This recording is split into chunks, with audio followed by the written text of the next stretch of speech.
Hello everyone, welcome to BPSC concept वाला। आपका sectional test 4 हुआ एईडीयू का, उसी का डिस्कशन वीडियो है ये। इसमें हम लोग देखेंगे कि क्वेश्चन अगर आप पढ़ते हैं तो क्वेश्चन के अंदर जो जो जानकारी है तो उस जानकारी से रिलेटेड क्या क्या चीज़, क्या क्या फैक्ट, क्या क्या कॉन्सेप्ट आपको याद होना चाहिए। दूसरा कि हम किसी क्वेश्चन को अगर नहीं जानते हैं तो उसको कैसे अप्रोच करेंगे, ये सब हम आपको भी इस वीडियो में बताएंगे।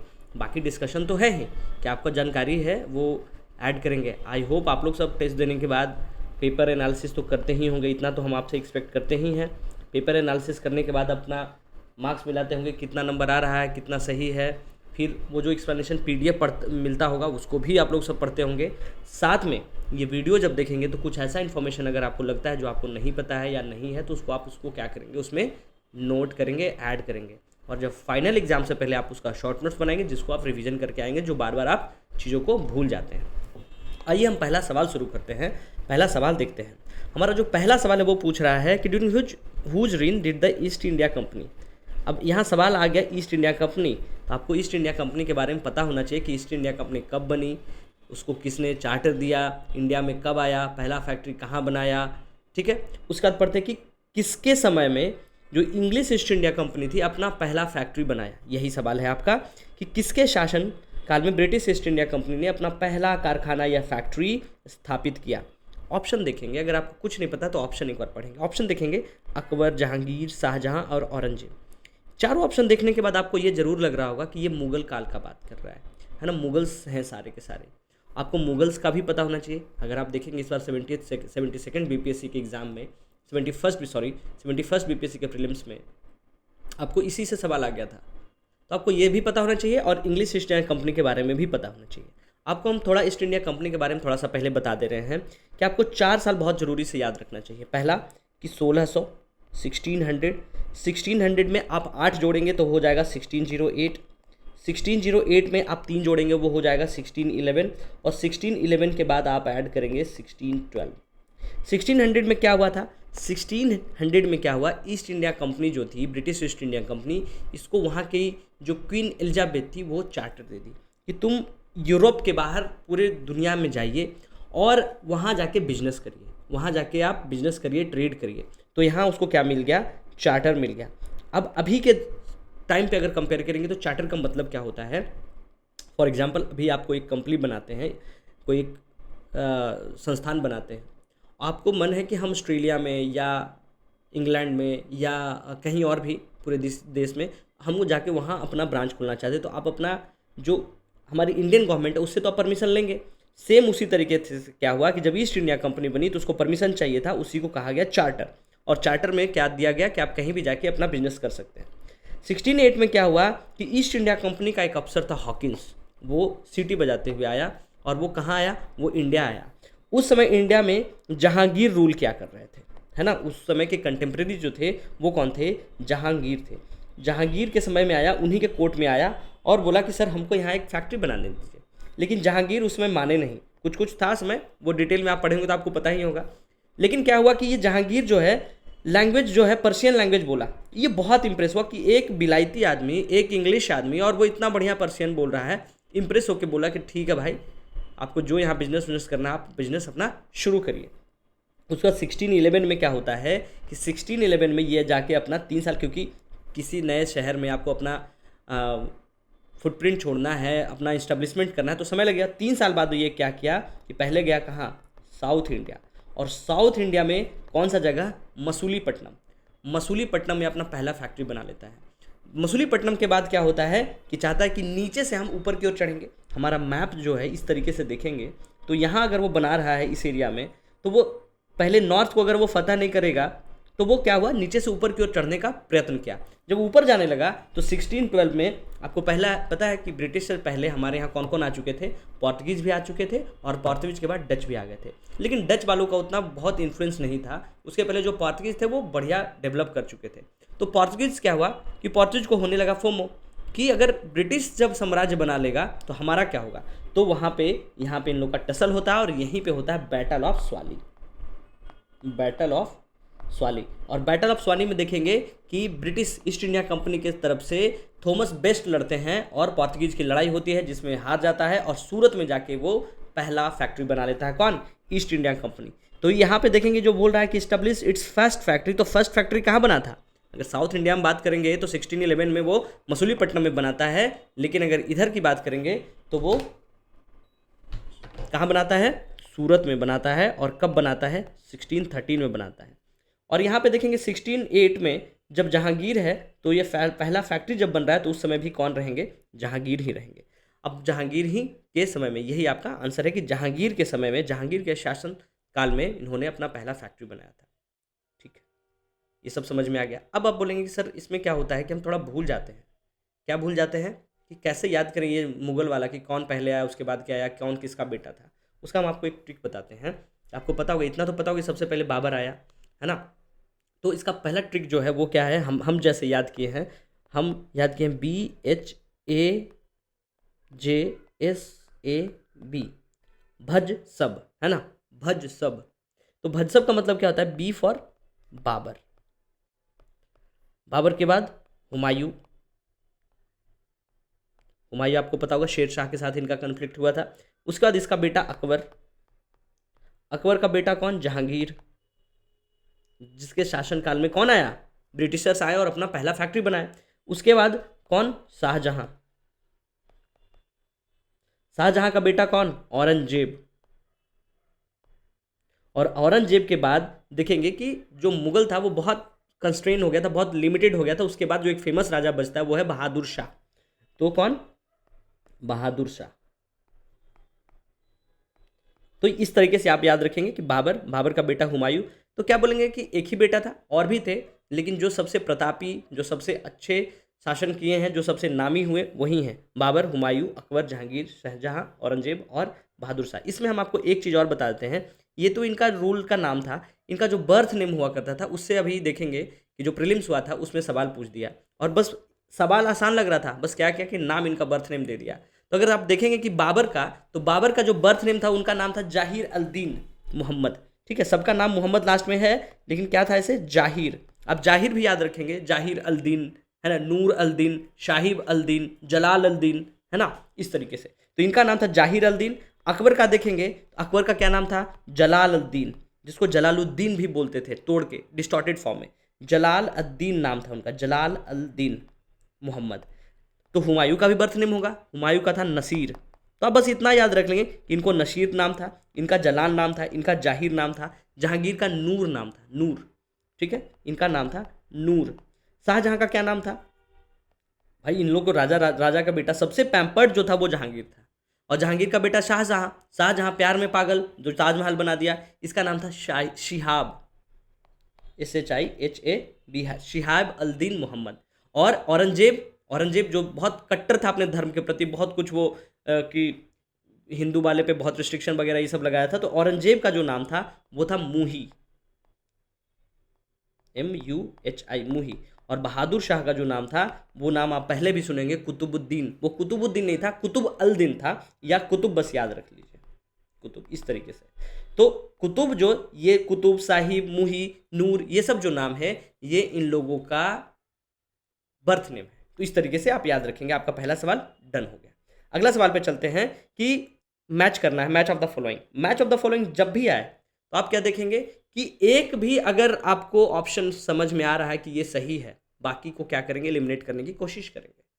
तो इसमें हम देखेंगे कि क्या पूछ रहा है, कर्नाटिक वॉर के बारे में पूछ रहा है। कर्नाटिक वॉर जिनको नहीं आता है उनको तो पता है कि साउथ की बात हो रही है, दक्कन की बात हो रही है, वहाँ British, French, Anglo Maratha war ये सब हुआ नीचे। तो यहाँ से देखेंगे कि ये जो रीजन है इसको क्या बोलते थे? कर्नाटका ही पूरा बोलते थे, और इसी को डिस्टॉर्टेड फॉर्म में, या जो ब्रिटिशर्स थे उसको कर्नाटिक बोलते थे। तो कर्नाटिक वॉर होता है, और वॉर किस चीज़ के लिए होता है? खुद को स्थापित करने के लिए वॉर होता है। कि अगर पहले से कोई स्थापित हैं और कोई नया आदमी आया, वो स्थापित करना चाहा, दूसरा आदमी रजिस्ट किया और दोनों में लड़ाई हुई और जो जीता वो वहाँ स्थापित हुआ, इस तरीके से। तो यहाँ भी वही होता है, कर्नाटिक वॉर। कर्नाटिक वॉर के बारे में देखेंगे कि कौन कौन हुआ। जब भी कोई लड़ाई होता है, जब भी कोई भी कभी झगड़ा होता है, तो उसके बाद क्या होता है? उसका मांडवली होता है ना। तो लड़ाई क्यों होता था? आप देखेंगे कि जो ब्रिटिशर्स का आने का टाइम है वो देखेंगे कि सबसे पहले कौन आते हैं? पोर्तुगीज आते हैं।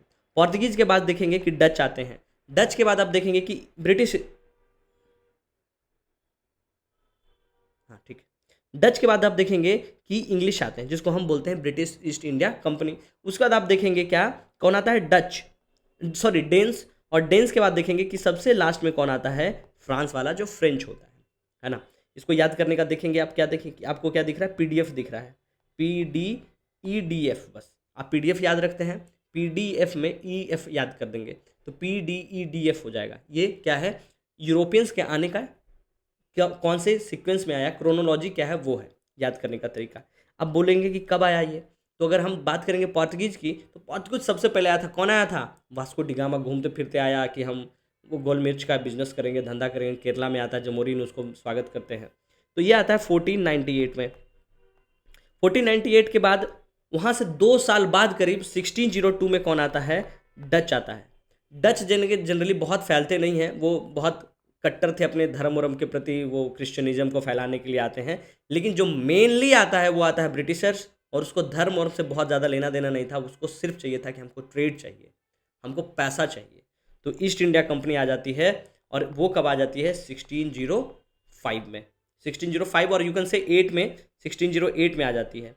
उसके बाद डेन्स आता है, डेन्स कब आ जाता है, सब ये देखेंगे कि पास पास आ रहा है, कोई 16 में आ रहा है, कोई 8 में आ रहा है, लेकिन उसके बाद फ्रेंच जो सबसे है बास में, जब वो देख लेता है कि अच्छा सब जा रहा है कमाने, जैसे जो बिहारी लोग हैं हमारे भाई बंधु, कुछ नहीं मिलता तो वो कहाँ चले, सूरत, कहाँ चले, लुधियाना। तो गांव का एक ऐसा आदमी भी होगा जब देखा हो कि 10 आदमी चला गया ना, तब वो जाता है कि अब हम चलेंगे। उसी तरीके से क्या हुआ कि देखा कि पोर्तुगीज़ गए, डच गए, इंग्लिश गए, डेन्स गए, तब लगा कि ये फ्रांस वाले को लगा कि अब हम भी चलते हैं ट्रेड करने, तो वो सबसे लास्ट में आते हैं। जो सबसे लास्ट में आएगा उसको ज़्यादा लड़ना पड़ेगा, क्योंकि उसके पहले बाकी भी लोग आए हैं, लड़े हैं, ठीक है। तो अब सबसे पहले हम आपको थोड़ा सा समझा दे रहे हैं कि क्या था ये कार्नेटिक वॉर। कार्नेटिक वॉर देखेंगे, कार्नेटिक रीजन जो साउथ का दक्कन रीजन है उसी में हुआ था। 3 लड़ाई हुआ, कैसे याद रखेंगे वो हम आपको बताते हैं। कार्नेटिक जो वॉर्स हुआ वो 3 लड़ाई लोग लड़ते हैं। 3 लड़ाई में देखेंगे कि सबसे पहला लड़ाई देखेंगे 2 साल चलेगा, 1746 से 1748 तक, ठीक है। यहाँ पे देखेंगे कि ये 2 साल चला, ऐसे ही 2 साल लिखेंगे ना तो आपको ये याद रहेगा कि अच्छा 2 साल चला था। फिर टाइमलाइन ना आप इसी तरीके से क्रोनोलॉजी में याद कर सकते हैं। ये हुआ क्यों था लड़ाई, किसके किसके बीच में हुआ, ये हुआ इंग्लिश जो ब्रिटिश ईस्ट इंडिया कंपनी थी, और जो फ्रांस जो सबसे लास्ट में आया। तो किसके किसके बीच में हो गया, एक तो ईस्ट इंडिया कंपनी, जब भी हम ईस्ट इंडिया कंपनी का नाम लें आपको ये मानना है कि वो ब्रिटिश ईस्ट इंडिया कंपनी की बात हो रही है, ये क्लियर हो गई।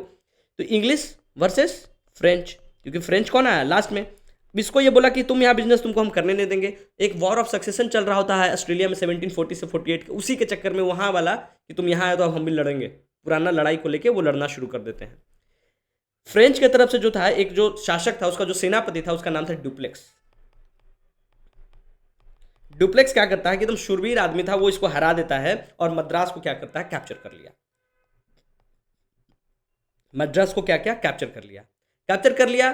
तो ब्रिटिशर तो होशियार थे, वो बोले कि अब क्या किया जाए, मांडबली कर लिया जाए। मांडबली का मतलब ट्रीटी। तो ट्रीटी में क्या होता है मांडबली में कि एक्सला चैपला, कि आप चप्पल पहन के आइए और हम ट्रीटी करेंगे और हमको मद्रास हमको लौटा दीजिए, और हम लोग लड़ाई झगड़ा जो भी है अब हम नहीं करेंगे। तो यहाँ पे ट्रीटी होता है, ट्रीटी ऑफ एक्सला चैपला, ठीक है। वो कब हो जाता है, 1748 में। और क्या किया जाता है कि मद्रास को जो ईस्ट इंडिया कंपनी ब्रिटिशर्स थे उनको रिटर्न कर दिया जाता है। अब ये सोचता है कि ठीक है हम उतना ही कमाएंगे, उतना ही खाएंगे जितना हमारे पास है। लेकिन क्या कि यहाँ पे क्या होता है 1748 में कि इसको उंगली करता है कि कहा भाई कब तुम्हारा खून खोलेगा। फ्रांस वाला आया नया लड़का, तुमको मार पीट के मद्रास छीन लिया, डुप्लेक्स, शरीर में खून दौड़ता है कि नहीं, बस फिर क्या ब्रिटिश ईस्ट इंडिया कंपनी जो थी वो भी कहता है कि मद्रास का, सूरत का, सबका बदला लेगा रे तेरा फैजल। उसके बाद फिर 1 साल में लड़ाई का तैयारी कर लेता है। तो यहाँ से देखेंगे कि 48 में युद्ध का विराम हुआ, लेकिन तुरंत 1 साल बाद 1749 में ये युद्ध फिर से शुरू कर देता है। और वो कब तक चलता है, वो 54 तक चलेगा। मतलब कि 6 साल तक ये लोग वॉर करते रहते हैं। कौन करते रहेंगे, फ्रेंच और ब्रिटिश ईस्ट इंडिया कंपनी। यहाँ भी वही, लेकिन इस बार क्या करता है कि ब्रिटिशर्स तेज था, वो देखा कि यहाँ का जो लोकल राजा है ना उसको लड़ा दो। तो वो क्या किया कि अपने तरफ से नसीर जंग और अली खान है ना, मोहम्मद अली खान को क्या बोला कि तुम मेरे तरफ से लड़ो। तो फ्रेंच वाला भी कहाँ बेवकूफ़, वो भी तो यूरोपियन ही है। वो क्या किए कि वो भी मुजफ्फर जंग को पकड़ के लेके आ गए कि आप हमारे तरफ से लड़िए, हम आपको सब कुछ माल पानी देंगे, बंदूक ये सब। तो यहाँ लड़ाई हो जाती है देखेंगे कि इनडायरेक्टली लड़ाई यहाँ के लोकल जो किंग्स हैं वो लड़ रहे हैं, लेकिन ऊपर से देखेंगे तो एक तरफ से ब्रिटिशर्स, एक तरफ से फ्रेंच लड़ रहे हैं, दोनों का गोलबंदी हो गया था। तो इसके तरफ से आप देखेंगे कि ब्रिटिशर के तरफ से नसीर जंग लड़ता है, नसीर जंग के साथ मोहम्मद अली खान भी आ जाता है लड़ने साथ में, मोहम्मद अली खान। और यहाँ पे देखेंगे फ्रेंच के साइड से तो मुजफ्फर जंग तो बेचारा हलाल हो ही रहा था, साथ में एक चंदा साहिब आते हैं, वो भी बोलते हैं कि हम भी फ्रेंच की तरफ से लड़ेंगे, और लड़ाई यहाँ बहुत शुरू हो जाती है। अब लड़ाई शुरू हो जाती है तो देखता है ब्रिटिश, तो यहाँ पे सबसे गुस्सा किसको आता है? क्लाइव का, कि मैं बदला लेगा। वो आता है और क्लाइव आके क्या करता है, क्लाइव वॉज वेरी वॉरफेयर में वो बहुत अव्वल था, बहुत तेज आदमी था, और वो लड़ता है उधर आर्कट को भी जीत के आता है, और यहाँ पे वो फिर जीत जाता है। और यहाँ पे होती है जब लड़ाई बहुत दिन चला, 6 साल चला, तो बोला चलो भाई मांडवली करते, तो बोला हाँ भाई क्या किया जाए, तो यहाँ पे होती है ट्रीटी ऑफ पौंडीचेरी। और ये कब होता है? 1754 में। जब 1754 में क्या होता है कि मोहम्मद अली को, जो ब्रिटिश के तरफ से लड़ रहे थे, उनको कर्नाटिक रीजन का बोला कि ठीक है आप ही नवाब बन जाइए, ठीक है। तो कर्नाटिक रीजन हैदराबाद वगैरह सबके जो है वो, और ये जो ड्यूप्लेक्स था बेचारा फ्रेंच वाला, वो बेचारा अपना जलील होकर बोलता है कि हम अब नहीं रहेंगे यहाँ, हम चले गए फ्रेंच, तो वो चले गए अपना फ्रांस। अब इसके बाद यहाँ फ्रेंच को फिर से गुस्सा आया, फिर से लड़ाई करते हैं। यहाँ 6 साल लड़े, यहाँ 1 साल बाद तुरंत लड़े, लेकिन यहाँ 3 साल का विराम लेते क्योंकि ज़्यादा घाटा लग गया था। तो यहाँ के बाद फिर से वो लड़ने आते हैं और फिर से लड़ाई हो जाती है 1757 में, और ये भी लड़ाई चलती है फिर से 6 साल, ये 1763 तक लड़ते हैं, ठीक है। फिर ये 6 साल लड़ते हैं, 1749 से 54, 5 साल ना हुआ जी, तो ये 5 साल लड़ा और यहाँ 6 साल लड़ा, ठीक है। यहाँ फिर से ये जो लड़ाई है, ये फाइनल लड़ाई है, इसको बोलते हैं बैटल ऑफ वेंडी वॉश, ठीक है, बैटल ऑफ वेंडी वॉश। इसमें कौन कौन लड़ता है? सेम वही ब्रिटिशर्स और फ्रेंच, ब्रिटिशर्स एंड फ्रेंच। तो ब्रिटिशर्स के तरफ से आप देखेंगे कि ईरे कूटे नाम का जो व्यक्ति हैं, वो यहाँ के जो सेनापति हैं, वो बन के आते हैं कैप्टन, कप्तान, और उधर से एक लैली नाम का आदमी आता है, काउंट लैली, वो लड़ता है, क्योंकि ड्यूप्लेक्स तो बेचारा जलील होकर चला गया। यहाँ भी वही 6 साल तक बहुत लंबा लड़ाई होता है, फिर बोलता है चलो भाई मांडवली करते हैं, तो ट्रीटी होती है, और यहाँ पे ट्रीटी जो होती है ट्रीटी ऑफ पेरिस होती है, और यहाँ पे फाइनल फ्रेंच बोलता है कि अब हमको नहीं करना है इंडिया में, हमको छोड़ो, जो है वहीं खुशी से रहेंगे, लड़ाई झगड़ा बेकार होता है। और यहाँ पे क्या हो जाता है? Treaty of Paris. और यहाँ से जो फ्रेंच हैं वो देखेंगे कि आप इंडिया में ख़त्म कहानी है। तो आपको अब समझ में आ गया होगी कर्नाटिक वॉर क्या है, ठीक है, किसके किसके बीच में हुआ। जब ये समझ में आ गया तो अब सवाल हम सॉल्व करते हैं। क्या पूछ रहा है कि पहला कर्नाटिक वॉर और ट्रीटी क्या हुआ? पहला कर्नाटिक वॉर जो हुआ था, कब हुआ था? आपको बताएं कि 1746 से 48 2 साल लड़ा। 2 साल लड़ने के बाद वो लोग क्या बोला कि चप्पल पहन के चलते हैं, एक्स ला चैपला, ठीक है। तो ट्रीटी ऑफ एक्स ला शैपल जिसको बोलते हैं, या हम लोग चप्पल बोल के याद रखते हैं, है ना। कुछ लोग बोलेंगे सर को गलत बोल रहे हैं, अरे भाई चप्पल हम याद करें कि चप्पले करके, एक्सलेस शैपला होता है और वहाँ ट्रीटी हो जाती है। उसका सेकेंड कर्नाटिक वॉर के बाद क्या होता है? पौंडीचेरी हो जाता है, और कर्नाटिक वॉर के बाद ट्रीटी ऑफ पेरिस हो जाता है, और यहाँ से ये फ्रेंच का खात्मा हो जाता है। ये कौन सा ऑप्शन मिला? अब तो अगर ये आपको सब याद है तब आप इस तरीके से अटेम्प्ट करेंगे।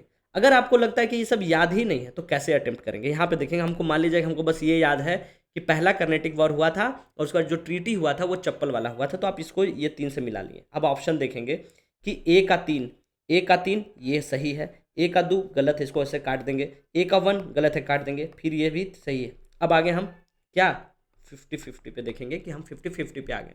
50-50 पे आ गए तो अगला देखते हैं कि third Carnatic war, second Carnatic war. यहाँ पे देखेंगे 1-2-1-2। यहाँ पे आप चांस ले सकते हैं, अगर आपको एक भी याद है, थोड़ा भी याद है कि लास्ट वाला पेरिस था, बीच में पौंडीचेरी था, इस तरीके से याद रखेंगे आप। किसी तरीके से निमोनिक्स या कुछ भी बना के याद रखें, लेकिन ये सवाल अगर आप एग्जाम में गलत करके आते हैं कर्नाटिक वॉर में, वो भी ट्रीटी, टाइम लाइन नहीं पूछ रहा है कि वो बहुत याद करने का चीज़ है कि कौन सा वॉर हुआ, उसके बाद कौन सी मांडवली हुई, तो आपको पता होना चाहिए कि पहला चप्पल वाला था, दूसरा पौंडीचेरी, तीसरा पेरिस, इस तरीके से। तो इसका जो आंसर हो जाएगा, अब देखेंगे थर्ड में कौन सा हो गया 1, तो 3 का 1 हो गया, तो ये ए आंसर हो जाएगा, ठीक है। थोड़ा तेज करेंगे, इस तरीके से पढ़ाएंगे तो 4-5 घंटे का वीडियो बन जाएगा। हु अपॉइंटेड द डिप्टी दीवान ऑफ बिहार? अब बोलेंगे दीवान क्या होता है? पलंग? नहीं भाई, दीवान उनको कहते थे, पहले दीवानी और निजामत हुआ करता था। आज भी आप दानापुर में जाएंगे तो लिखा रहेगा दानापुर निजामत। निजामत और दीवानी क्या होता था कि अगर हम राजा हैं तो हमारा काम क्या है कि हम रेवेन्यू कलेक्ट करेंगे और उस रेवेन्यू से हम उस एरिया में जो काम है वो करेंगे। आज भी सरकार हमसे यही करती है कि टैक्स लेती है और उस टैक्स से आपके लिए सड़क बनाएगी, हॉस्पिटल बनाएगी, इस तरीके से सबके अकाउंट में 10-10 हज़ार रुपया दे देगी ताकि वोट दीजिए, है ना। तो हमारा टैक्स पेयर का ही पैसा वो जाता है। तो क्या पूछ रहा है कि हु वॉज अपॉइंटेड डिप्टी दीवान। दीवान की बात नहीं हो रही है यहाँ, मुख्यमंत्री की बात नहीं हो रही है यहाँ, उप मुख्यमंत्री की बात हो रही है कि आपको कैसे गृह मंत्री बना दिया जाए। तो जो डिप्टी दीवान है of Bihar, British east Indian company, treaty of Allahabad. अब यहाँ फिर से आपको, अगर आप ट्रीटी ऑफ इलाहाबाद नहीं जानते हैं तो आपको फिर क्वेश्चन गड़बड़ाएगा। ट्रीटी ऑफ इलाहाबाद, इसका मतलब मांडवली हुई है। मांडवली के पहले क्या हुआ पूरा नाक तोड़ा गया होगा, एक दूसरे का लड़ाई हुआ होगा। तो हम देखेंगे कौन सी लड़ाई हुई थी। तो यहाँ पे देखेंगे कि बैटल ऑफ बक्सर होता है। बैटल ऑफ बक्सर होता है। बैटल ऑफ बक्सर किस लिए होता है कि बैटल ऑफ जो बक्सर है वो कब होता है, पहले ये आपको पता होना चाहिए कि 1764 में होता है। और एक किस लिए होता है कि जो भी इधर जब औरंगजेब क्या हुआ कि इतना ज़्यादा फैल गया कि उसको कंट्रोल नहीं कर पाया था।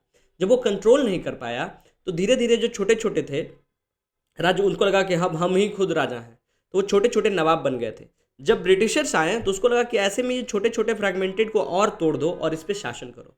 तो देखा कि बिहार बंगाल वाला एरिया जो बहुत फर्टाइल है, बंगाल में देखेंगे कि आप वहाँ पोर्ट वोट है तो जो हम यहाँ बढ़िया बिजनेस धंधा पानी कर सकते हैं, इसके लिए। तो बैटल ऑफ बक्सर किसके किसके बीच में होता है, उस समय का जो ब्रिटिश ईस्ट इंडियन कंपनी थी वो, और बाकी जो छोटे छोटे राजा थे, बंगाल का, अवध का, ये सब मिलके कि हम लोग सब मिलकर लड़ेंगे, इसको हरा देंगे।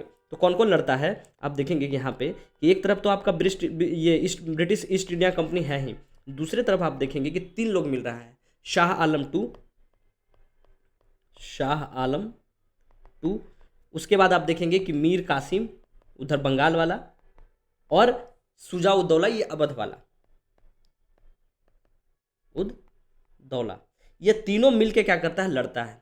लेकिन क्या है कि उस समय ब्रिटिश ईस्ट इंडिया कंपनी के पास इतना पैसा और इतना पावर, इतना, अगर आपके पास पैसा है तो आपके पास अच्छे वेपन्स होंगे, अच्छे लोग होंगे, तो ये जीत जाता है और ये तीनों हार जाता है। हारने के बाद ही होता है ट्रीटी ऑफ इलाहाबाद का मांडवली।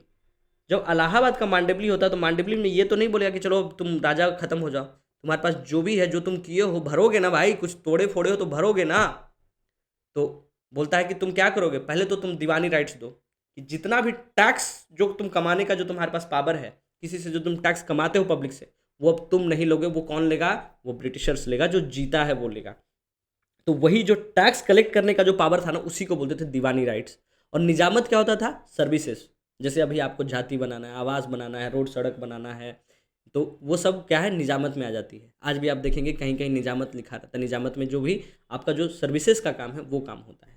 तो यहाँ से क्या होता है कि दीवानी राइट्स जो है वो ब्रिटिश से ले लेते हैं और जो निजामत है वो बोलते हैं कि तुम ले लो। तो यहाँ आपको क्या दिखेगा कि पावर विदाउट रिस्पॉन्सिबिलिटी, कि पैसा तो आप हमसे ले रहे हैं, पैसा तो हम आपको दे रहे हैं, लेकिन आपके पास कोई रिस्पॉन्सिबिलिटी नहीं रह जाती है कि उस पैसे का आप क्या करेंगे, मिसयूज करेंगे या ब्रिटेन लेके चले जाएंगे, क्या करेंगे आपको कुछ पता नहीं है। तो ये पावर विदाउट रिस्पॉन्सिबिलिटी यहीं से शुरू होती है और इसी को क्या कहते हैं, dual government of governance, dual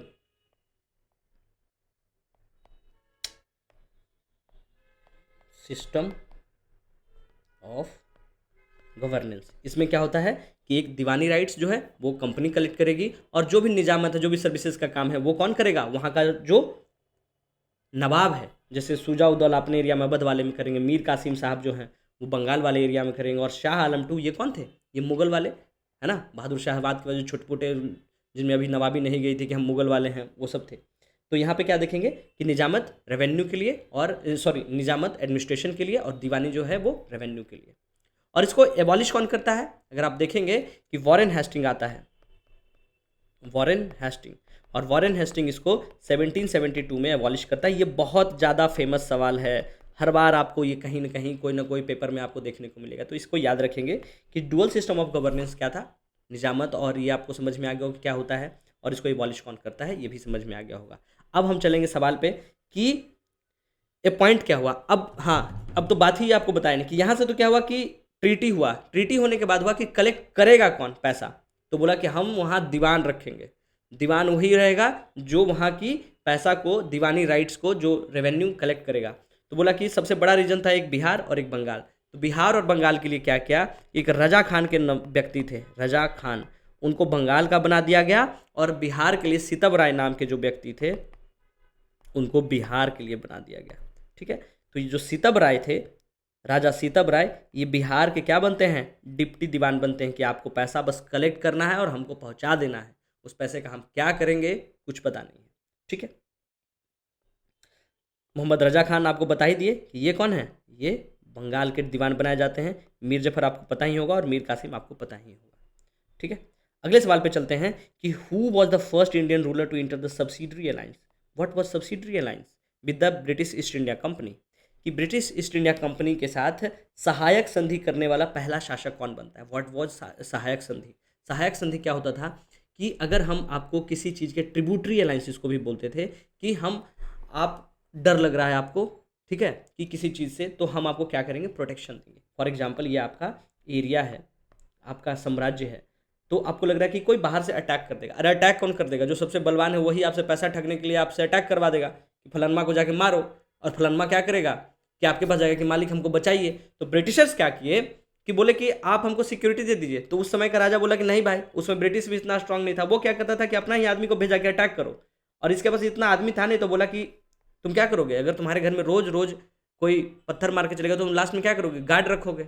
अब गार्ड तो तुम ये पुलिस को या आर्मी को रखोगे नहीं, जो प्राइवेट गार्ड्स आते हैं वही। और प्राइवेट गार्ड क्या किया कि बिहार सरकार क्या करेगा कि एक प्राइवेट गार्ड कंपनी बना दी कि आप प्राइवेट गार्ड रखेंगे, उसको खाना भी आप ही देंगे, पैसा भी आप ही देंगे, और वो गार्ड जो है आपके घर में अगर हल्ला करेगा तो जाके 2 थप्पड़ मारेगा भी।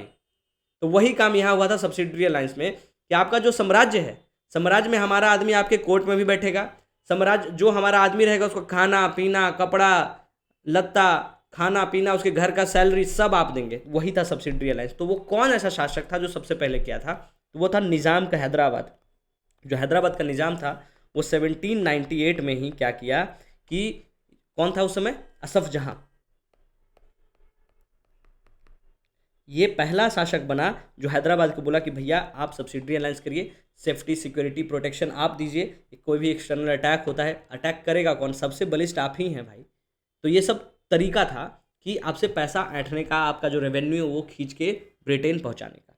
तो वो जो थे, बाद में ये देखेंगे सतारा वाला भी करेगा, अवध भी करेगा, लेकिन सबसे पहले कौन किया, सबसे पहले किया ये हैदराबाद वाला। और सब्सिडरी अलायंस जिसको हम क्या बोलते थे, ट्रिब्यूटरी अलायंस, ये लाया कौन था, ये लाया था बेलेस्ली, ये भी याद रखिएगा।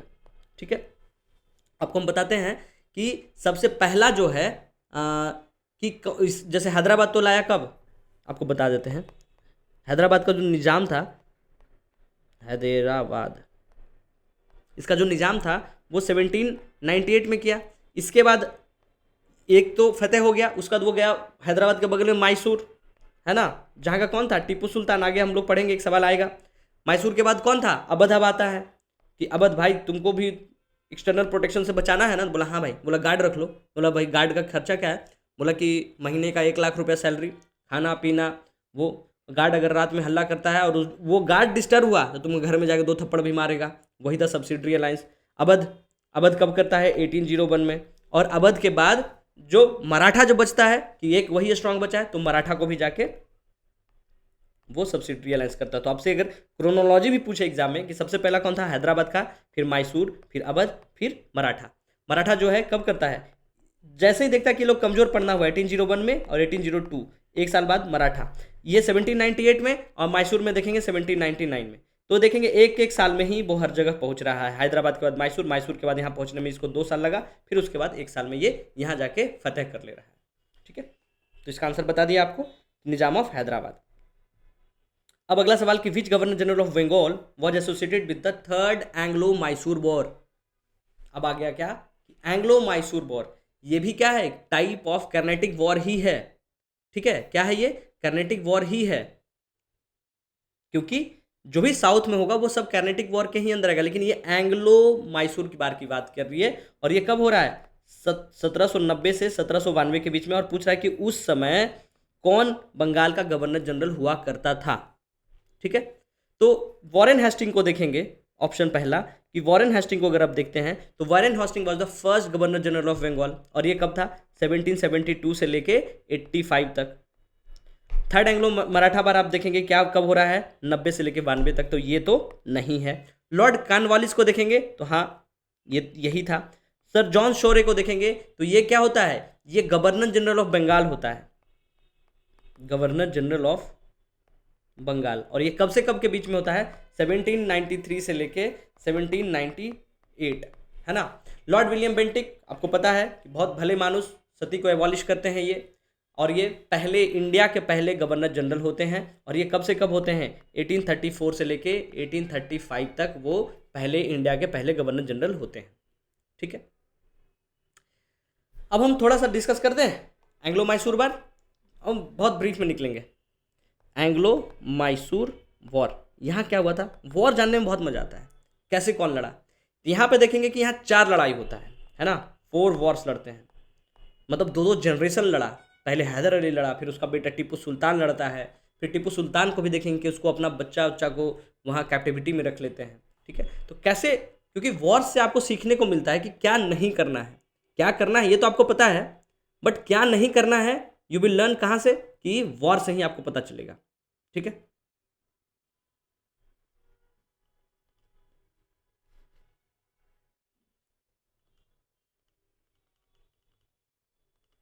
क्या हुआ, क्या हुआ, हेलो हेलो हेलो, हाँ ठीक है, हाँ क्या बता रहे थे कि क्या हुआ, क्या करना है वो तो आपको पता है, क्या नहीं करना है वो आप हिस्ट्री से जानेंगे, वॉर से जानेंगे कि क्या नहीं करना है। तो जो एंग्लो मैसूर वॉर हुआ था वो 4 लड़ाई लड़ा था। ठीक है, एंग्लो का मतलब कौन आ गया, ब्रिटिश आ गया। और ये मैसूर के राजा हैदर अली हुआ करते थे, उसमें जो पूरा कर्नाटक था वो मैसूर का ही राजा को मानता था कि यही राजा है। ठीक है, अब देखिए कि जो मैसूर का जो किंगडम था वो आप देखेंगे कि हैदराबाद भी उनको सपोर्ट कर रहा था, आप देखेंगे मराठा भी सपोर्ट कर रहा था, त्रावणकोर वगैरह वो सब एरिया सपोर्ट करता था। तो ये पहला जो होता है इनका वॉर होता है वो 1767 से लेके 1769 तक होता है। ये भी देखेंगे कि 2 साल ही हो रहा है ना। उसके बाद दूसरा देखेंगे टाइमलाइन कि कितना दिन बाद रुकता है, इतना दिन के बाद 11 साल रुकता है लोग, उसके बाद फिर से लड़ता है, और फिर 11 साल अगर इसमें जोड़ेंगे तो 1780 हो जाएगा। और वो जो लड़ाई है वो भी ये लोग 4 साल लड़ता है, तो 1784 तक लड़ेगा। फिर तीसरा जो होता है यहाँ से 6 साल ये लोग इंतजार किया, और 1790 में फिर लड़ता है, और वो फिर 2 साल चलता है 1792 तक। और चौथा जो है वो फिर से 6 साल बाद लड़ना शुरू कर देता है, और 17 इसमें 6 जोड़ेंगे 1798 से लेके 1 साल में टीपू सुल्तान का यहाँ डेथ हो जाता है, और फिर वो पूरा मैसूर और जो है वो ब्रिटिश के कब्जे में चला जाता है। अब यहाँ देखेंगे कि लड़ता कौन है, सबसे पहले लड़ाता कौन है, हैदर अली जो मैसूर के राजा थे, और वो हैदराबाद का निजाम था, क्योंकि आपको बताया ना कि जो मैसूर था वो सब इसको सपोर्ट करता था, मराठा भी, त्रावणकोर भी, हैदराबाद भी। तो ब्रिटिशर का काम ही क्या होता था कि 2 को पहले आपस में लड़ाओ। तो किसको किसको लड़ा दिया, मैसूर का किंग को और हैदराबाद। तो यहाँ हैदर अली थे जो टीपू सुल्तान के फादर साहब, और साथ में कौन लड़ जाता है, निजाम।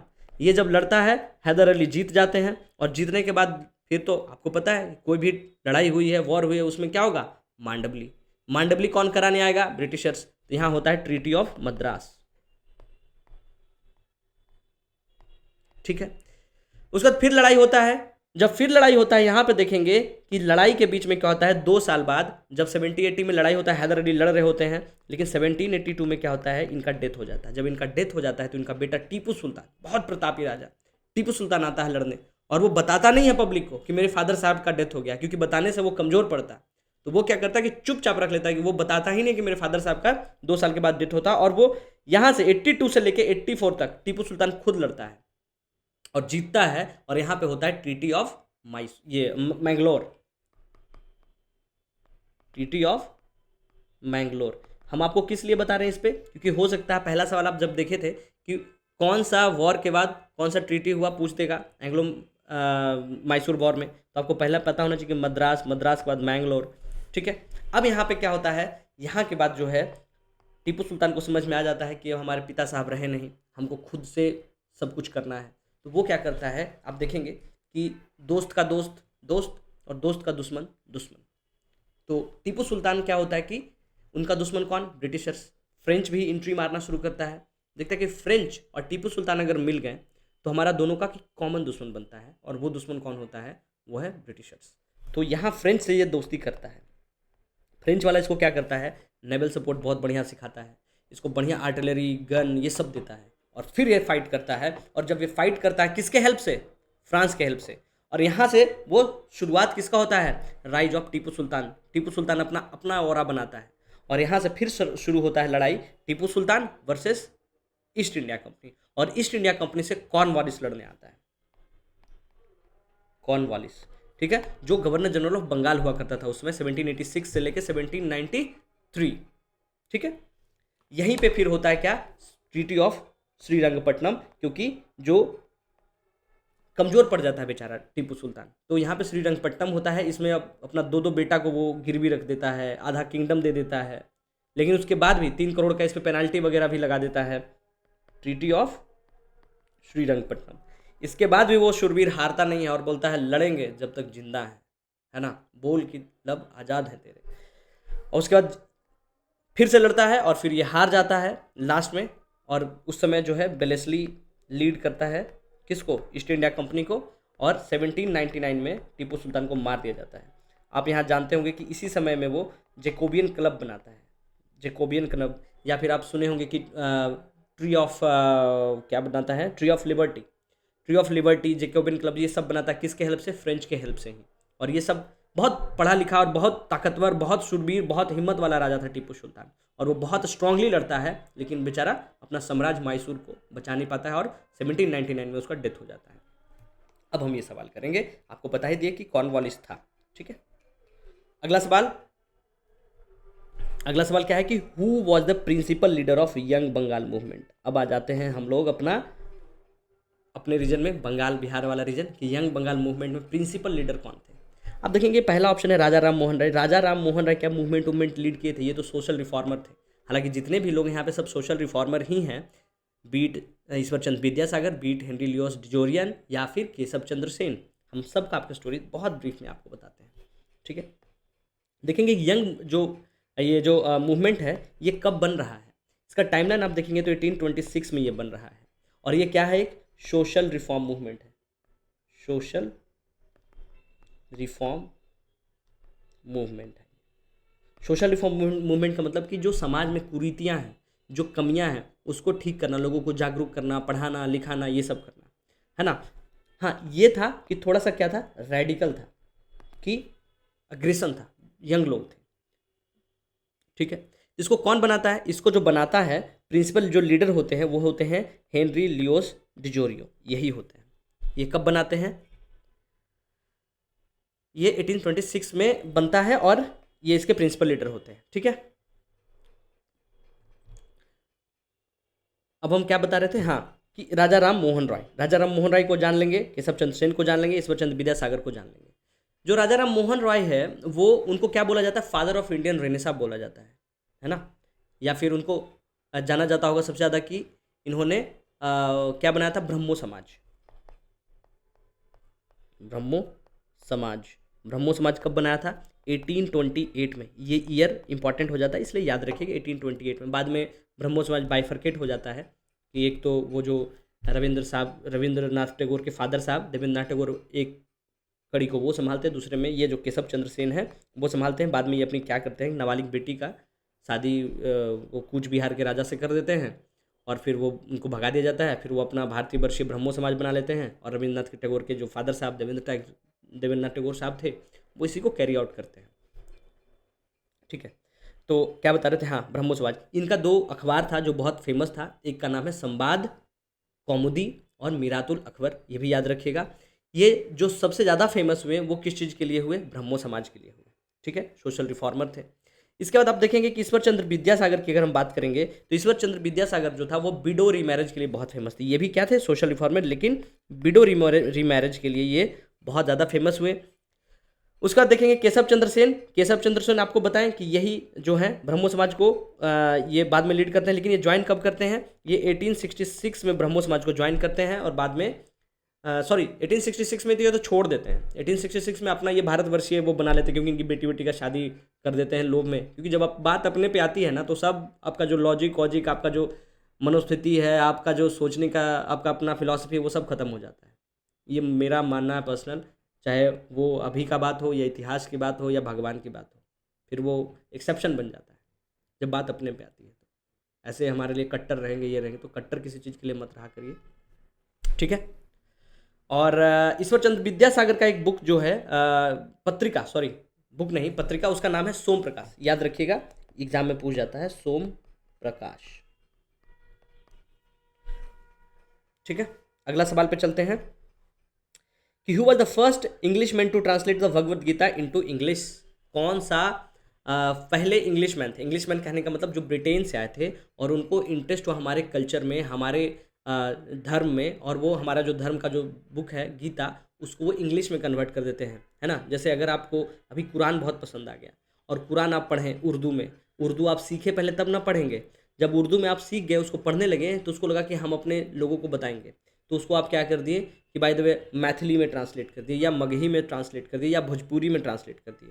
उसी तरीके से वहाँ से जो कौन लोग थे जो पहले इंग्लिश मैन थे, जो हमारे भगवत गीता को किस में ट्रांसलेट कर दिए थे, इंग्लिश में, तो वो कौन थे, उनका नाम था चार्ल्स विल्किंस। चार्ल्स विल्किंस इन्होंने ही पहले किया था। अगर हम बात करें कि यहाँ पे जो नाम लिखा हुआ है, विलियम जोन्स या अलेक्जेंडर कनिंगम या जॉन मार्शल, ये सब कुछ ना कुछ किए थे। तो जो विलियम जोन्स थे वो क्यों फेमस थे, इन्होंने हमारा जो मनुस्मृति है ना, मनुस्मृति को इन्होंने ट्रांसलेट किया था,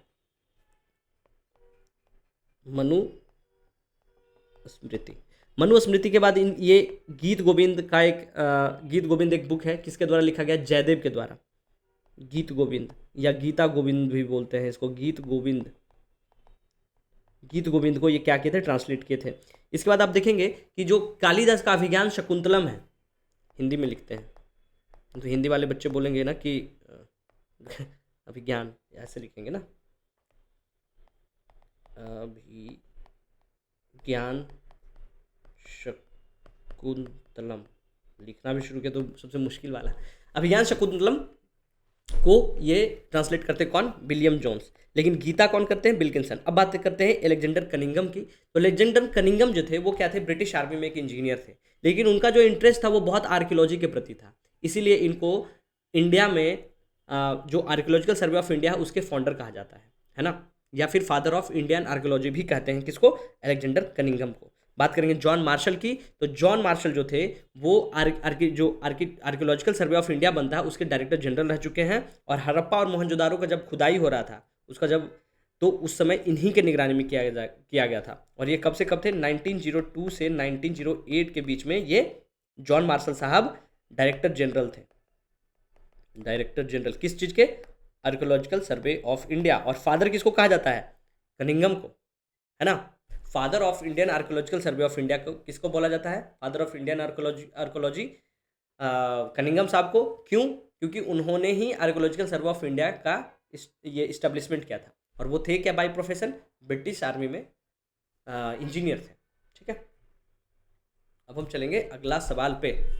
जो अगला सवाल है हमारा वो है वुड्स डिस्पैच, कि वुड्स डिस्पैच जो है 1851 में हुआ था, वो किस चीज़ के लिए इस्टेब्लिशमेंट किया हुआ था, है ना। भारत में विश्वविद्यालयों की स्थापना तो हुई थी, कहाँ कहाँ हुआ था आपको पता होगा। इस तरह का ट्रायंगल हम लोग बनाते हैं इसके लिए। यहाँ पे क्या हो जाएगा, बंगाल। ये तो बहुत लस्सी सवाल है। ऊपर में क्या हो जाएगा, मुंबई, और you can say that time Bombay, और बॉम्बे के बाद इधर क्या हो जाएगा, मद्रास। तो यही ऑप्शन हो जाएगा, कलकत्ता, बॉम्बे, मद्रास, ठीक है। ये हो जाएगा वुड्स डिस्पैच 1854 में, कि कॉलेज में पढ़ाएंगे, इन लोगों को सिखाएंगे, तब हमारा काम करेगा, है ना। अगला सवाल कि ऑर्गेनाइजेशन लिखा हुआ है और उसके फाउंडर और लीडर का नाम बताना है। तो अगर आप देखेंगे इंडिया लीग, तो सबसे पहले आपको ये याद होना चाहिए कि जो भी ऑर्गेनाइजेशन वो कब बना था। तो इंडिया लीग जो है वो 1875 में बना, ठीक है। उसके बाद इंडियन एसोसिएशन देखेंगे, ये कब बना, 1876 में बना। क्यों याद है हमें, क्योंकि ये दोनों एक साल आगे पीछे बने थे। इंडियन लीग 1875 में और इंडियन एसोसिएशन 1876 में। इस तरीके के सवाल जब भी आए ना, तो एक दो ऑप्शन भी अगर आपको पता है तो वो सवाल बन जाएगा, या अगर नहीं, ये बहुत कम चांस है कि चारों में से आपको कोई पता ही नहीं रहे, बहुत कम चांस है। तो आप देखेंगे कि लैंड होल्डर सोसाइटी, ये आप सुने होंगे कि रविंद्रनाथ टैगोर के दादा साहब द्वारकानाथ टैगोर, उनके बेटे देवेंद्रनाथ टैगोर और उनके बेटे रविंद्रनाथ टैगोर, ठीक है। तो रविंद्रनाथ टैगोर के दादा साहब जो थे द्वारकानाथ टैगोर, उन्हीं के द्वारा ये बनाया गया था लैंड होल्डर सोसाइटी। किस चीज़ का बनाया गया था, कि उसमें जो भी लैंड होल्डर थे, हालांकि ये द्वारकानाथ टैगोर जो थे वो क्या थे, इंडस्ट्रियलिस्ट थे, तो इनके पास जमीन संपत्ति सब था, तो इसको ब्रिटिशर्स जो है वो छीन ना ले, उसी के लिए बनाए थे लैंड होल्डर सोसाइटी। तो ये तो आपको दिख रहा है कि सी का क्या हो जाएगा 2। यूनाइटेड इंडियन पेट्रियोटिक एसोसिएशन, ये हो सकता है आपको नहीं पता हो, लेकिन इंडियन लीग और इंडियन एसोसिएशन ये तो आपको पता ही होना चाहिए कि कौन बनाया था। जब इंडियन लीग की बात करेंगे तो शिशिर कुमार घोष, है ना, किस चीज़ के लिए बनाए थे, पॉलिटिकल अवेयरनेस के लिए। अब मिल गया कि ए का हो गया 1, बी का हो गया नहीं पता है, सी का देखिए बन गया 3, तो 1 3 1 3 1 3, ये दोनों गलत हो गया, 1 3 1 3, सॉरी 1, सी का कौन सा हो गया 2 ना, सी का 2, 1 2 ना, 1 2 ये नहीं हुआ, 1 2 ये भी नहीं हुआ, 1 2, ठीक है। तो डी आपका यहाँ से आंसर निकल गया। ऐसे इंडियन एसोसिएशन सबको पता होता है कि वो सुरेंद्रनाथ बनर्जी के द्वारा बनाया गया था, सुरेंद्रनाथ बनर्जी। और इंडियन यूनाइटेड पेट्रियोटिक एसोसिएशन ये सैयद अहमद खान के द्वारा बनाया गया था, ठीक है। ये सब आपको पता होना चाहिए। अगला सवाल कि who describe the 1857 revolt as conspiracy of Hindus and Muslim against the British. इस तरह का सवाल अगर आपको आता है एग्जाम में और नहीं पता है तो एकदम परेशान होने की बात ही नहीं है, ये नहीं पता होने वाला सवाल ही है। इसमें आप क्या करेंगे कि ऑप्शन पढ़ेंगे और कोशिश करेंगे एलिमिनेट करने का कि कैसे हम इसको सॉल्व करें, ठीक है। इसको बोलते तुक्का ही लगाया जा सकता है। अगर आपको नहीं पता है तो तुक्का लगाइए, अगर पढ़ के लगता है कि कुछ कुछ क्लू मिल रहा है नहीं तो छोड़ दीजिए, नहीं आता है दुखी होने का बात ही नहीं है। बोला कि 1857 के रिवोल्ट को अंग्रेजों के विरुद्ध हिंदू और मुसलमानों द्वारा षड्यंत्र किनके द्वारा बताया गया था। तो अगर आप देखेंगे कि जॉन लॉरेंस, अगर हो सकता है हमको पता नहीं कि who was the John Lawrence. फिर देखें कि पूछ रहा है कि ऑट्रामन टेलर, हो सकता है। बेंजामिन डिजरेली, नहीं पता। बीडी सावरकर, बीडी सावरकर का नाम सुने हैं कि बीडी सावरकर जो थे वो क्या बोले थे, बीडी सावरकर जो थे वो फर्स्ट वॉर ऑफ इंडिपेंडेंस बोले थे। किसको, 1857 को। तो फर्स्ट वॉर ये तो होंगे ही नहीं, तो ये गलत हो जाएगा। ये क्या बोले थे, फर्स्ट वॉर ऑफ इंडिपेंडेंस, ठीक है। तो ये तो होंगे नहीं। अब बचा ये 3 में, ये 3 में आप तुक्का ही लगा सकते हैं। इस तरह का सवाल आपको नहीं आता, फिर से हम बोल रहे हैं कि अगर नहीं आता है टेंशन की बात ही नहीं है, ठीक है। इसका जो आंसर होगा वो है जेम्स ऑट्रम एंड WH टेलर। ये बार बार जो स्लाइड्स है ना वही फिसल जाता है, या बोलता है कि अब चलो जल्दी आगे बढ़ो, ये भी बोलता होगा। चलिए आगे बढ़ते हैं। Who propose the lightning conductor theory, ये सवाल जो है regarding the Indian national Congress. ये सवाल ऐसा सवाल है जो आपको लगेगा हमको आता है और आप गलत करके आ जाएंगे, ठीक है। तो इसीलिए कहा जाता है कि क्वेश्चन को बहुत ध्यान से और बहुत स्थिरता से पढ़ना चाहिए। ये पूछ रहा है लाइटनिंग कंडक्टर थ्योरी, और आप क्या पढ़े होंगे, आप पढ़े होंगे एक की safety valve theory, valve theory. तो ये दोनों कंप्लीट अलग थ्योरी है। सेफ्टी वाल्व थ्योरी बोला गया है आईएनसी के अगेंस्ट में, बट लाइटनिंग कंडक्टर थ्योरी जो है वो आईएनसी के लिए बोला गया था। तो अब इतना तो हिंट दे दिए, तो आप देखेंगे कि ये रजनी पालमे दत्त, ये हमको नहीं पता है। गोपाल कृष्ण गोखले कांग्रेसी, बाल गंगाधर तिलक ये भी कांग्रेसी थे, लेकिन आधा ही कांग्रेसी थे। और कांग्रेसी में भी कौन से कांग्रेसी, एक्सट्रीमिस्ट वाले। और लाला लाजपत ये लाल बाल पाल, ये दोनों हो गए। तो ये दोनों का तो कम चांस है, लेकिन जनरली क्या करेंगे, जैसे ही देखेगा बच्चा लाइटनिंग कंडक्शन थ्योरी, या तो वो लाल बाल पाल पे लगा देगा या बाल गंगाधर तिलक पे लगा के चला जाएगा, लाला लाजपत राय या बाल गंगाधर, और वहीं वो गलत करके चले आएंगे। तो ध्यान से पढ़ना है कि लाइटनिंग कंडक्टर थ्योरी पूछ रहा है या सेफ्टी वाल्व थ्योरी पूछ रहा है। इसमें जो पूछ रहा है वो लाइटनिंग, तो ये कौन बोले थे, ये बोले थे गोपाल कृष्ण गोखले, गोपाल कृष्ण गोखले के द्वारा बोला गया था। अब 4 ऑप्शन दिया हुआ है, तो 4 ऑप्शन देखेंगे बहुत कम समय ऐसा होता है ना कि यूजलेस ऑप्शन दिया रहेगा। इसमें जो रजनी पाल्म दत्त हैं ये कॉन्स्पिरेसी थ्योरी बोले थे,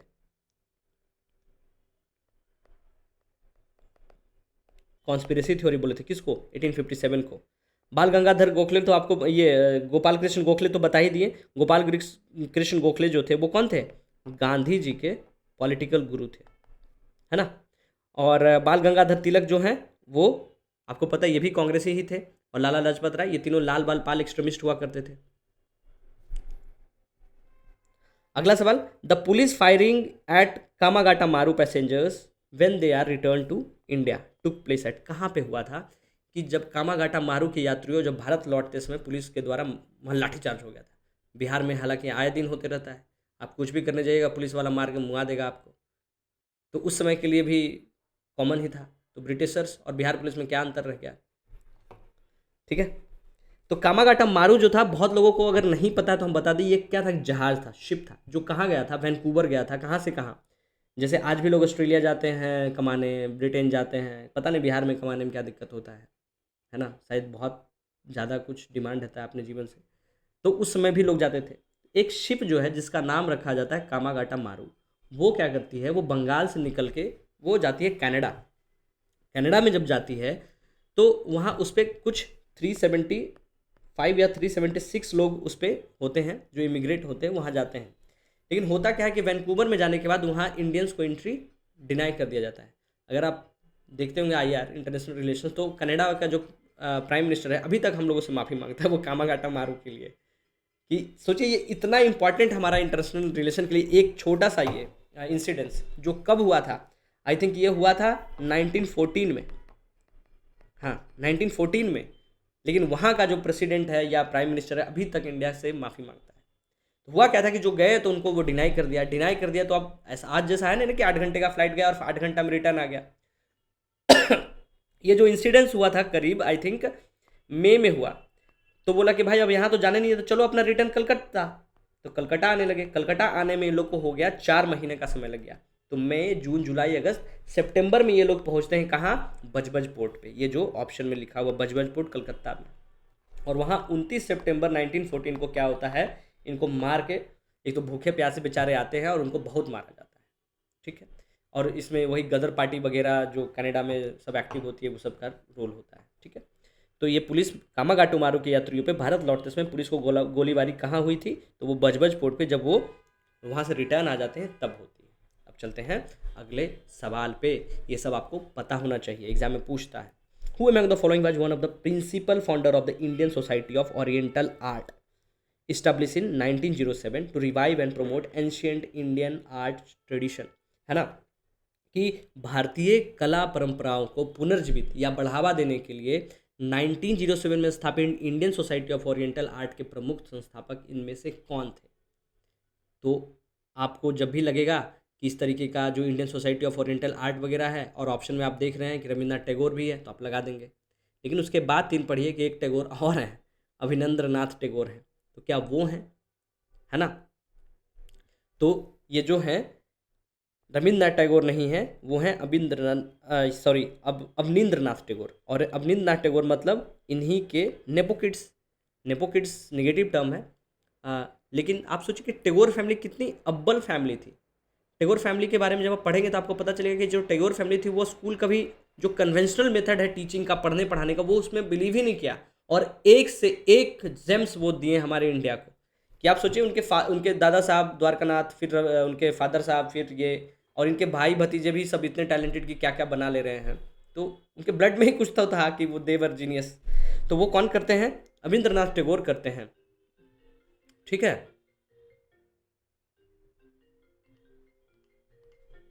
क्या हो गया?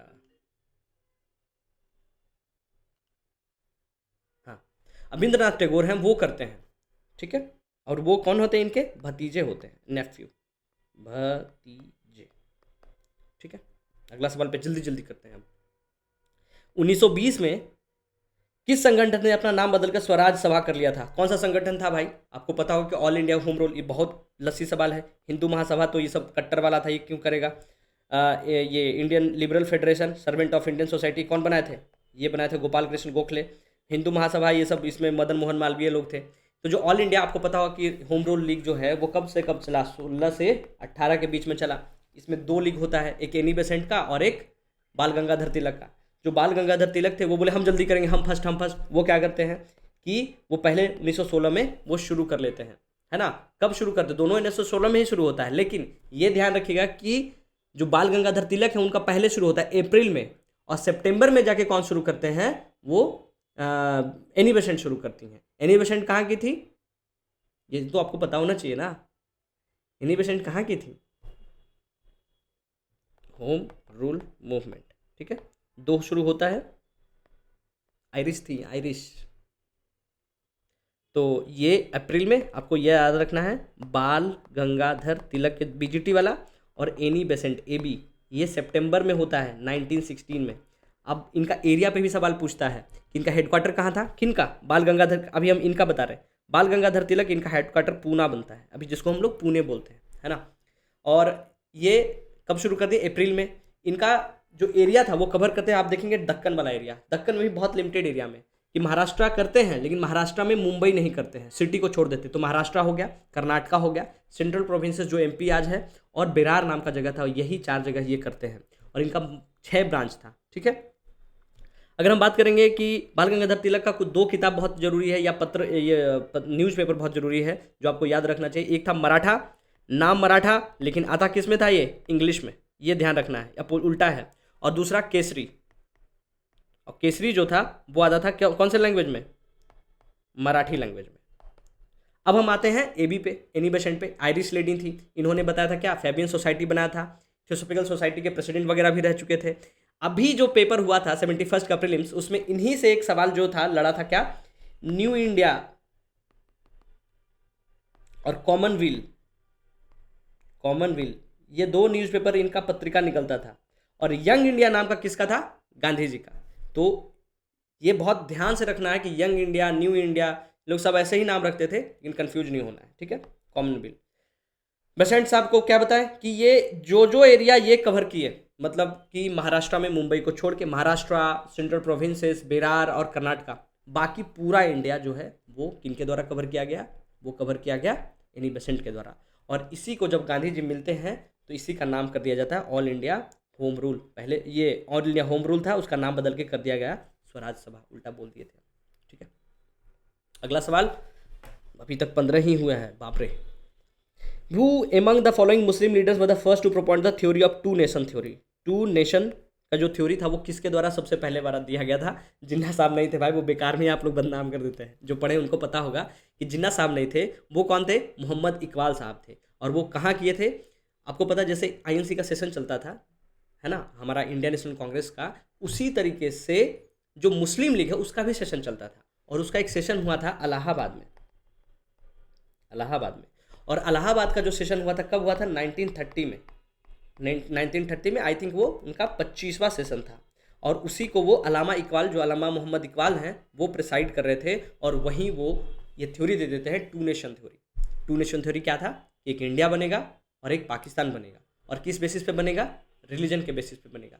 जो भी मुस्लिम है वो पाकिस्तान चले जाएंगे, और पाकिस्तान भी नहीं था एक्चुअली, ये पाकिस्तान था, है ना। चलिए आपको थोड़ा सा बता देते हैं, ये उस समय जो आइडिया दिया गया था वो पाकिस्तान का आइडिया दिया गया था, और ये जो चौधरी रहमत अली है ना, ये इन्हीं ने दिया था 1933 में।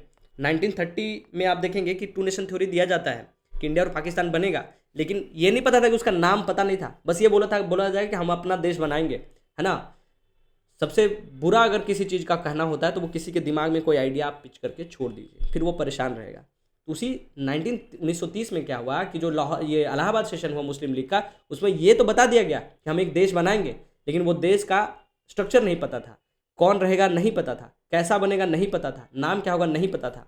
चौधरी रहमत अली जो थे वो तेज बनते हैं, और वो एक पाकिस्तान बनाते हैं टर्म। पाकिस्तान क्या क्या होता है आपको हम बताते हैं, PAKSTAN, इस तरीके था पाकिस्तान, A और N। P for Punjab, A for Afghanistan, K for Kashmir, जिसके लिए अभी तक लड़ाई चल रहा है। फिर यहाँ पे S फॉर सिंध, है ना, सिंध, और T फॉर ये हमारा जो हो गया 5 जो था यूनिट, है ना। तो ये नॉर्थ इंडिया वाला पूरा देखेंगे, यहाँ पंजाब सिंध, है ना, पंजाब और सिंध ये, और बलूचिस्तान, ये सब मिला के, और उस समय जो अफगानिस्तान था उसको क्या बोलते थे, NWFP, north west frontier provinces. तो ये सब को मिला के वो पाकिस्तान का किए। कौन किए, ये चचा रहमत अली। लेकिन ये जो टू नेशन थ्योरी था वो किसके दिया था, मोहम्मद इकबाल के द्वारा। और लियाकत अली और मुस्लिम ये दोनों अडॉप्ट किए इसको कि हाँ हाँ हाँ हाँ ऐसा ही पाकिस्तान होगा, ऐसे ही लोग रहेंगे, इतना ही जगह चाहिए। सब ये लोग मिलके, ये दोनों तो बेचारे मुखड़ा थे, ये कि किए कौन, सोचा आदमी, ये नाम दिया ये, और इसको अडॉप्ट कौन कर लिया, लियाकत अली और मोहम्मद अली जिन्ना। ठीक है, चलिए अगला सवाल कि who assassinated Michael O'Dwyer in London on 13 मार्च 1940। 1940 में 13 मार्च को 1940 को माइकल ओडायर को जलियांवाला बाग जो हत्याकांड हुआ था उसके बदले में गोली मार दिया, पूरा सीना में 5 का 5 गोली, 6 का 6 गोली उतार दिया। कौन था वो थे उधम सिंह। इस पर अभी मूवी भी आई थी, सुजीत सरकार नाम के डायरेक्टर हैं, बहुत ही अच्छे डायरेक्टर हैं। उनका मद्रास कैफ़े जैसी मूवी, पीकू जैसी मूवी, उन्हीं के द्वारा बनाया गया है ऊधम सिंह मूवी। अगर समय मिलता है तो देखिए, बहुत सुंदर मूवी है, आपको समझ में आएगा कि वो एक मंजर जो था, क्योंकि जलियांवाला बाग को तो हम लोग बस पढ़े हैं ना या इमेजिन करे होंगे, लेकिन उनके लेंस के थ्रू भी जलियांवाला बाग कैसा रहा होगा वो दिखाने का कोशिश किए हैं, बहुत अच्छा दिखाने का कोशिश किए हैं।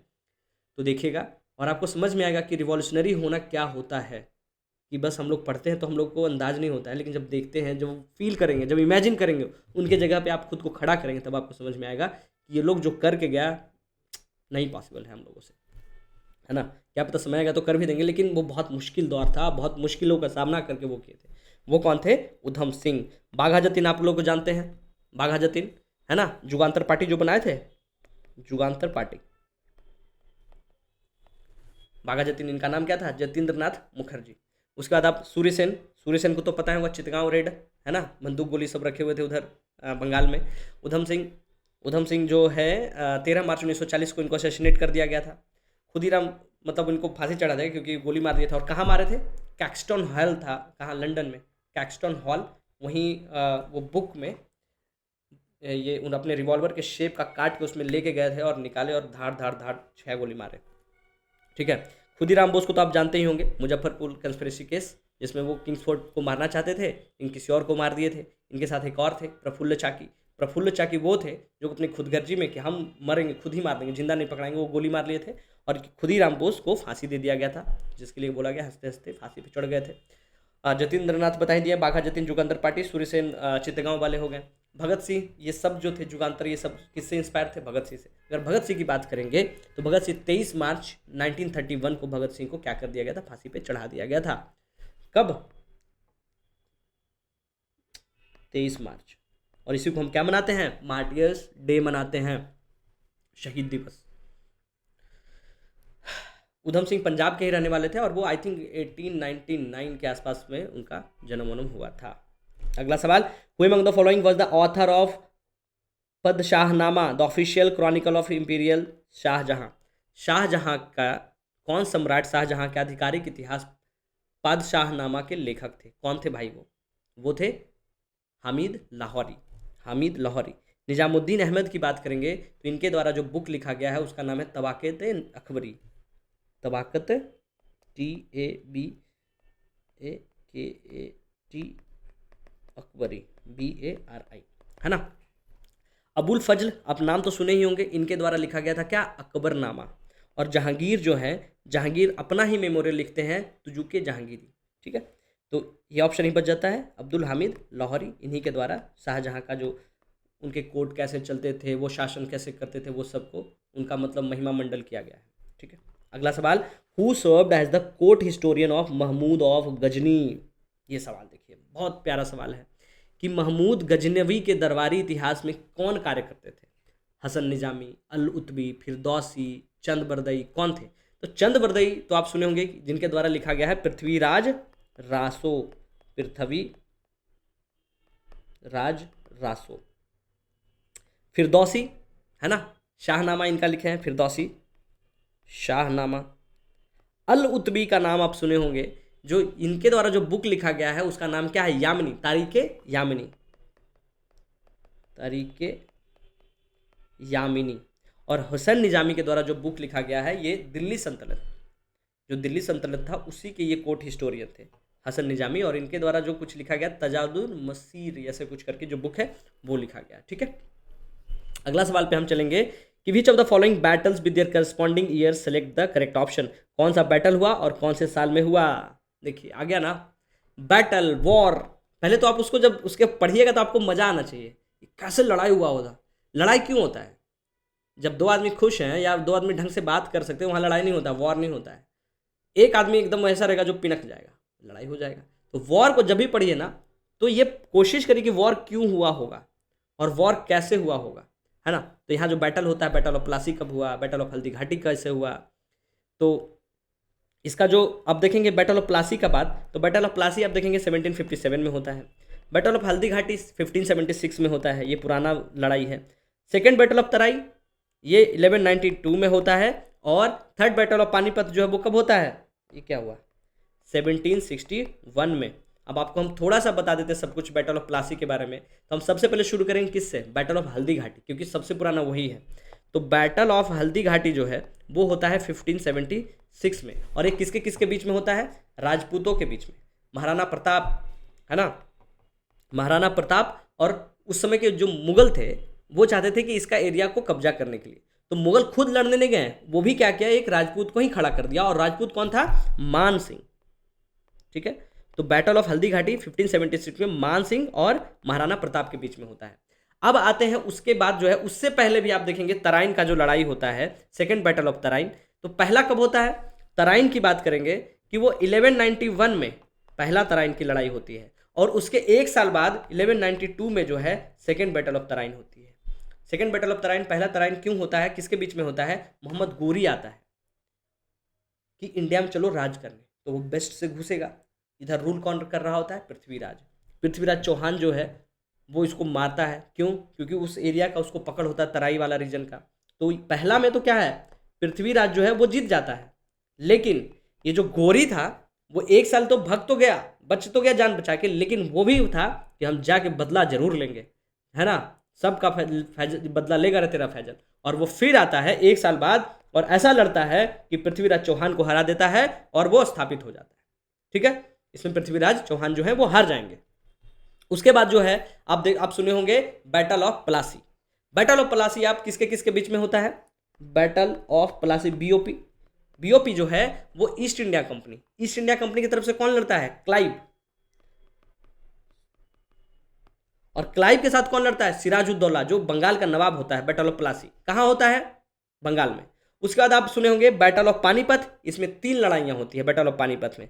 जो पहली लड़ाई है वो 1526 में होता है, किसके बीच में, बाबर आता है, और बाबर आपको बताए थे अभी, मुगल का हम बताए थे ना भज सब, बाबर आया, बाबर किससे लड़ेगा, इब्राहिम लोदी से। ठीक है, दूसरा लड़ाई कब होता है, 1526 में, किसके किसके बीच में, अकबर और हेमू के बीच में। अकबर उसमें बहुत छोटा होता है, तो मुगल के तरफ से लड़ता है, और उधर जो दिल्ली में बैठा होता है हेमू, एक हिंदू रूलर है, उसके लड़ाई होता है, और वो फिर अकबर जीत जाता है। अकबर की तरफ से जो भी लड़ता है और वो मुगल का शासन वहाँ शुरू होता है। तीसरा जो पानीपत का लड़ाई होता है वो होता है अहमद शाह अब्दाली और मराठा के बीच में, और वो कब होता है, 1761 में। तो पहला कब हुआ, 1526, दूसरा कब हुआ, 1556, और तीसरा कब हुआ, 1761। ये तीनों जो बैटल्स है वो पानीपत का बैटल है। ठीक है, पानीपत का बैटल है। लैपटॉप थोड़ा डिस्चार्ज हो रहा है, लैपटॉप 1 मिनट दीजिए हमको, चार्ज में लगा ले रहे हैं।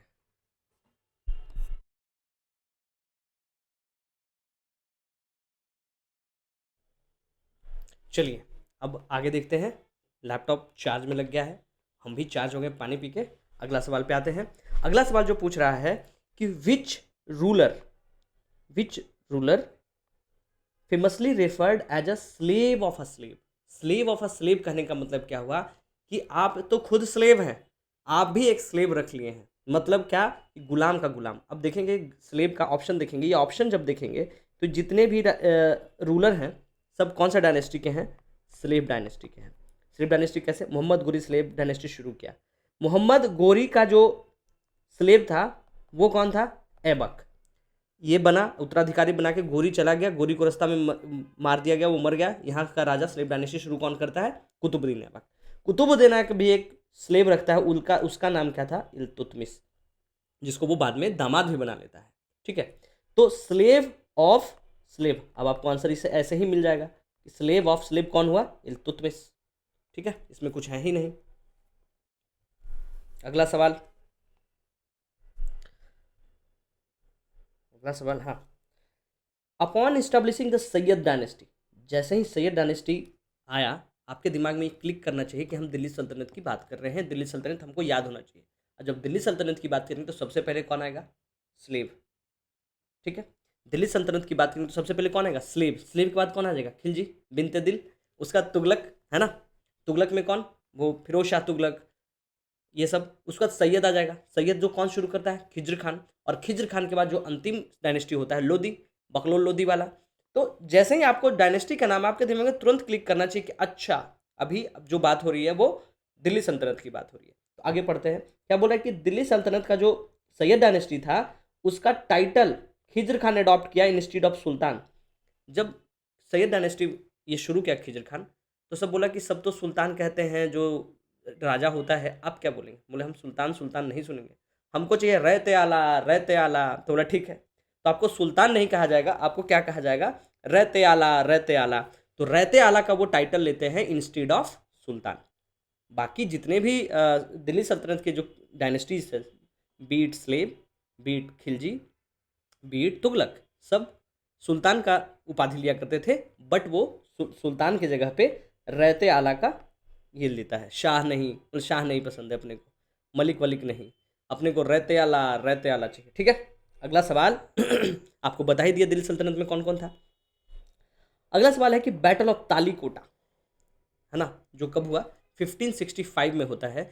और बोला जाए कि वो एक हिस्टोरिकली, ऐतिहासिक दृष्टिकोण से क्यों, इसके कारण क्या हुए, इसका काउज क्या हुआ कि कोई भी बैटल होता है। For example if we talk about our border aggressions like India and Pakistan, तो ऑपरेशन सिंदूर अगर हम करते हैं तो उसका सिग्निफिकेंट क्या होता है कि उसका सीज फायर हो जाता है। सीज फायर कोई दूसरे कंट्री वाले बोल देते तो हम मान लेते हैं, या हमारा अपना उसके बाद एक एनालिसिस होगा ना कि किसका घाटा हुआ है, उसके क्या फ़ायदा हुआ। उसी तरीके से जो बैटल ऑफ तालीकोटा होता है, तो आपको ये पता होना चाहिए कि तालीकोटा, बैटल ऑफ तालीकोटा वो किसके किसके बीच में होता है। तो उस समय एक डायनेस्टी हुआ करता था विजयनगर। विजयनगर कर्नाट एरिया में ही, यू कैन से, ये जो हमारा ये जो नीचे वाला एरिया था, इस एरिया में विजयनगर हुआ करता था उस समय। विजयनगर, आप विजयनगर जैसे ही आपको दिमाग में आए, आपको तुरंत हरिहर एंड बुक्का याद आना चाहिए। ठीक है, क्योंकि they were the founder. Harihara and Bukka की अगर बात करेंगे तो हरिहर एंड बुक्का जो थे वो पहले हिंदू थे, फिर बाद में वो उनको मुस्लिम बना दिया गया, फिर वो हिंदू बनते हैं और वो एक बहुत बड़ा साम्राज्य बनाते हैं जिसका कैपिटल हम्पी उम्पी होता है। ठीक है, तो उसी समय जो बैटल ऑफ ये तालीकोट होता है, तो उस समय जो राजा थे उनका नाम था रामा राय। रामा राय, और रामा राय वर्सेस लड़ाई होता है बाकी और भी जो डेक्कन के सल्तनत थे। जैसे आप इस एरिया में एक बहुत बड़ा सल्तनत बनाए हुए हैं, लेकिन बाकी जो छोटे छोटे हैं उनको आप मंजूर नहीं है, तो वो एकजुट होकर एक नया संगठन बनाए और आपसे लड़ेंगे। तो रामा राय वर्सेस बाकी जो डेक्कन के और भी जो दक्कन के जो किंग थे उनके बीच में होता है। अब आप इसको लॉजिकली देखेंगे कि आपको अगर नहीं पता है कि डाउनफॉल होगा या एक्सपेंशन होगा या फॉर्मेशन होगा मराठा का, यहाँ मराठा तो आएगा ही नहीं। हालांकि मराठा लोग आते थे कि अपने को भी इतना बड़ा एरिया करना है, बट यहाँ मराठा का कोई रोल नहीं है। यहाँ देखेंगे क्या कि दो विजयनगर का है, और यहाँ देखेंगे मुगल। अगर मुगल उतना स्ट्रांग होता तो क्या विजयनगर डेवलप हो पाता? ये तो ऐसे ही कट जाएगा। यहाँ पे देखेंगे या तो राइज या तो फैल, लेकिन आप कॉमन सेंस लगेगा, क्या वॉर जहाँ भी हुआ है तो हाँ राइज हुआ है। कोई भी country, be it Ukraine Russia, be it India Pakistan, be it China, be it अभी ईरान, जहाँ भी वॉर होता है, लड़ाई होता है, वहाँ सिर्फ और सिर्फ डाउनफॉल होता है, ना कि राइज होता है। तो इसका ऑप्शन हो जाएगा डाउनफॉल ऑफ विजयनगर एम्पायर। अगर विजयनगर की बात करेंगे तो लेट मिडावल में बहुत फ्लोरिश किया था सॉदर्न इंडिया में।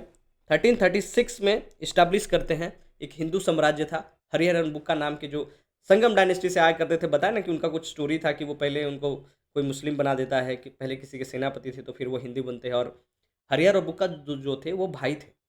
पहले हरिहर राजा बनते हैं, हरिहर का जब देहांत हो जाता है तो बुक्का बनते हैं, बुक्का के बाद देवराय बनते हैं, देवराय के बाद कृष्ण देवराय बनते हैं। ये सब उनका डायनेस्टी था। बाकी हम्पी, चलिए एक इंटरेस्टिंग फैक्ट आपसे पूछते हैं, आप बताइएगा कमेंट करके कि जो हम्पी है, हम्पी का फोटो हमारा मोदी जी जो डिमोनेटाइजेशन किए थे तो नया नोट आया, तो नया नोट में हम्पी का एक नोट है, उस पर जो हमारा करेंसी है उस पर हम्पी का चित्रण किया गया है, उसको फोटोग्राफ किया गया। तो कितने के नोट पे? आप लोग चीटिंग नहीं करेंगे, अपने पर्स से कैश नहीं निकालेंगे, गूगल नहीं करेंगे, खुद याद करने की कोशिश करेंगे। ठीक है, और आप कमेंट करके बताएंगे कि कितने के नोट पे हम्पी का जो है वो फोटो लगाया गया है। Alright, Hampi is very important, बहुत फ्लोरिश किया था। अब विजयनगर पढ़ेंगे तो आपको लगेगा कि हरिहर एंड बुक्का ने बहुत बड़ा साम्राज्य, बहुत हेल्दी साम्राज्य, बहुत अच्छा साम्राज्य बना दिया था। ठीक है, अगला सवाल पे आते हैं with reference to Lodhi dynasty. फिर भी जैसे ही डायनेस्टी सुने आपके दिमाग में क्लिक करना चाहिए कि कब की बात हो रही है, टाइमलाइन दिमाग में स्ट्राइक करना चाहिए। लोधी मतलब दिल्ली सल्तनत, दिल्ली सल्तनत मतलब स्लेव, स्लेव के बाद खिलजी, खिलजी के बाद तुगलक, तुगलक के बाद सैयद, सैयद के बाद लोधी। एंड लोधी के बारे में बोल रहा है कि इसमें जो लोधी वंश से संदर्भ में 3 स्टेटमेंट दिया गया है, और उसके बारे में बोलना है कि सोचना है, विचारना है कि सही है या गलत है। और तो हमसे सवाल ने पूछा कि करेक्ट है, कौन सा सही है। तो जब करेक्ट की बात आएगी तो क्या बोल रहा है कि बहलोल लोधी, है ना। बहलोद लोदी उनका नाम था, बकलोल लोदी कोई नहीं बोलेंगे, बहुत गलत बात है। जो बहलोल लोदी थे, सॉरी बकलोल लोदी नहीं, बहलोल लोदी जो थे वो लोदी डायनेस्टी को फाउंड करते हैं, ट्रू। बट वो बोल रहा है कि 1451 में फाउंड करते हैं, after the decline of Syed, कि सैयद के डिक्लाइन के बाद 1451 में। अगर ये 1451 नहीं होता तो आप सीधा जाते, शर्ट का कॉलर का बटन खोलते, टिक लगाते और बोलते सही लगा के। लेकिन ये जो 1451 है, ये टाइमलाइन है, ये आपको कंफ्यूज करेगा, क्योंकि टाइमलाइन याद करना बहुत मुश्किल काम होता है। ऑलराइट, तो यहाँ पे आप फंसेंगे, इसको अभी यहीं पे छोड़ते हैं, हम अगले ऑप्शन पे आते हैं। Sikandar Lodi founded the city of Agra, तो क्या सिकंदर लोदी किया था? और impose jizya on non Muslims, obviously जो जजिया है वो नॉन मुस्लिम पे ही लगेगा। Ibrahim Lodi defeat the first battle of Panipat in 1526, mark the end of the Delhi सल्तनत। अब हम देख लेंगे थोड़ा सा कि लोदी के बारे में क्या है, आपको बताएं कि दिल्ली सल्तनत का ही क्या है, ये सब पार्ट है। सबसे अंतिम डायनेस्टी जो है लोदी है। लोदी का जो फाउंडर था वो था बकलोल लोदी, सॉरी बहलोल लोदी, है ना, बहलोल नॉट बकलोल, बहलोल। तो बहलोल लोदी थे, ये फाउंड करते हैं इसको 1451 में और ये राज करते हैं 89 तक। ठीक है, इस तरीके से आप टाइम में याद करेंगे तो आपको याद रहेगा। 89 तक वो राज करते हैं। उसके बाद जो किंग बनता है वो है सिकंदर लोदी, सिकंदर लोदी। सिकंदर साहब जो है वो 1489 के बाद 1517 तक, है ना, 1489 से 1517, यस 1517 तक राज करते हैं। ये अपने समय में जब सिकंदर ये बनते हैं, इनका नाम ही सिकंदर था, जो जीता वही सिकंदर, तो ये आगरा में जाके अपना कैपिटल बनाते हैं। आगरा वही जहाँ की पेठा और जहाँ की ताजमहल, है ना, तो आगरा में ये अपना कैपिटल बना देते हैं। और ये क्या करते हैं कि जो जजिया टैक्स जो लगता था वो बंद था, बोलते नहीं, जितने भी नॉन मुस्लिम्स हैं उस पर जजिया टैक्स लगाओ। एक रिलीजियस टैक्स था जो सिर्फ और सिर्फ कुछ लिमिटेड रिलीजन पे लगता था, जिसका मेन टारगेट वो हिंदूज हुआ करते थे, लेकिन मुस्लिम पे नहीं लगता था। तो ये री इम्पोज करवा देता है जजिया टैक्स को। तो ये सवाल आपसे पूछा जाएगा कि कौन री इम्पोज किया था, तो दैट वाज सिकंदर लोदी। अब इसके बाद जो राजा बनता है वो है इब्राहिम लोदी, इब्राहिम लोदी। इब्राहिम लोदी जब आता है तो ये बेचारा इसके समय में इसको लड़ाई करना पड़ जाता है। क्यों? क्योंकि दिल्ली सल्तनत खत्म होगा तो ही मुगल शुरू होगा, किसी का अंत किसी का शुरुआत। 1577 से लेकर 1526 तक, और जैसे ही ये 26 आएगा आपके दिमाग में क्लिक करेगा बैटल ऑफ पानीपत। तो ये 1526 में लड़ता है बैटल ऑफ पानीपत, और बैटल ऑफ पानीपत में किसके साथ लड़ता है? उधर से आता है बाबर, जो बेस्ट से घुसना चाहेगा, और इधर कौन है? ये इधर इब्राहिम लोदी बैठा हुआ है। उसे लड़ाई होता है बाबर वर्सेस इब्राहिम लोदी, और बाबर जीत जाता है, इब्राहिम लोदी हार जाता है, और यहीं से आप देखेंगे कि मुगल डायनेस्टी का शुरुआत हो जाता है, जो हम आपको बताएं भक्त बाबर, हुमायूं, ये सब का शुरुआत हो जाता है। ऑलराइट, अब हम इसको पढ़ेंगे तो ये भी सही है, सिकंदर लोदी आगरा बनाया, जजिया नॉन मुस्लिम पे, ये भी सही है, और ये बैटल ऑफ पानीपत लड़ा था जिसमें दिल्ली सल्तनत खत्म हो गया और यहाँ से मुगल शुरू हुआ, ये भी सही है। ऑल ऑफ द अबव, तीनों ऑप्शन जो है वो क्या है? सही है। अब चलते हैं हम अगले सवाल पे कि which of the following pair is not correctly matched, not correctly matched, और क्या है? मेगास्थनीज, अल्बरूनी, वेनसैंग, फाहिन। जब भी ये सब आप नाम सुनेंगे तो ये इक्विवेलेंट किसके हैं पता है? आजकल के जितने भी जो व्लॉग्स बनाते हैं, जो कैमरा लेके की है गाइस, है ना, अभी आप देखे होंगे कि एक बहुत सीरियस बात है कि शायद वो गंगा सेतु ब्रिज था, उस पर कोई बाइक से जा रहे थे कोई सज्जन, और बिहार पुलिस, हमारी महान बिहार पुलिस उसको रोकती है और उसको गाली गलौज करती है कि क्या लगाए हो, कैमरा रखो नहीं तो ये करेंगे वो करेंगे। आप तो जानते ही हैं बिहार पुलिस इतना बढ़िया प्रसाद और वो मिश्री उश्री सब बरसाती है। तो समझिए कि उस समय के ये वही थे, ब्लॉगर थे, उनके पास उसमें कैमरा नहीं हुआ करता था, उनके पास डॉक्यूमेंट करने के लिए बस लिखना होता था। मेगास्थनीज अल्बरूनी वो क्या कि जैसे अभी आप प्लान करते हैं कि हम यूरोप जाएंगे, लंदन जाएंगे बाई रोड, तो आप थार खरीद लिए। आपको दिल किया कि कोई साइकिल से हम लद्दाख जाएंगे, तो आप साइकिल से लद्दाख चले गए। उस समय ये लोग क्या करते थे कि वहाँ से निकलते थे पैदल, अपना एक छाता, एक बढ़िया किताब कलम और बढ़िया बैग वाटर प्रूफ लेके कि कहीं बारिश हो जाएगी, कहीं समंदर पार करना पड़ेगा, और वो आते थे और जो भी वो देखते थे, फॉर एग्जाम्पल अगर हम राजा थे उस समय के, अगर शासक राजा जी हुए और हमारे शासनकाल में हमारे कोर्ट में आए मेगास्थनी साहब या कोई, और वो देखे कि राहुल जी तो बहुत अच्छे से शासन कर रहे हैं लेकिन कुछ कुछ चीज़ों में किसी से बहुत बुरा बर्ताव कर देते हैं, तो वो लिख दिए कि बाकी सब तो ठीक था लेकिन यहाँ यहाँ गलती था, तो यही सब था। तो इनका क्या है, किताब जो लिखे वही इनका डॉक्यूमेंटेड किताब बन गया।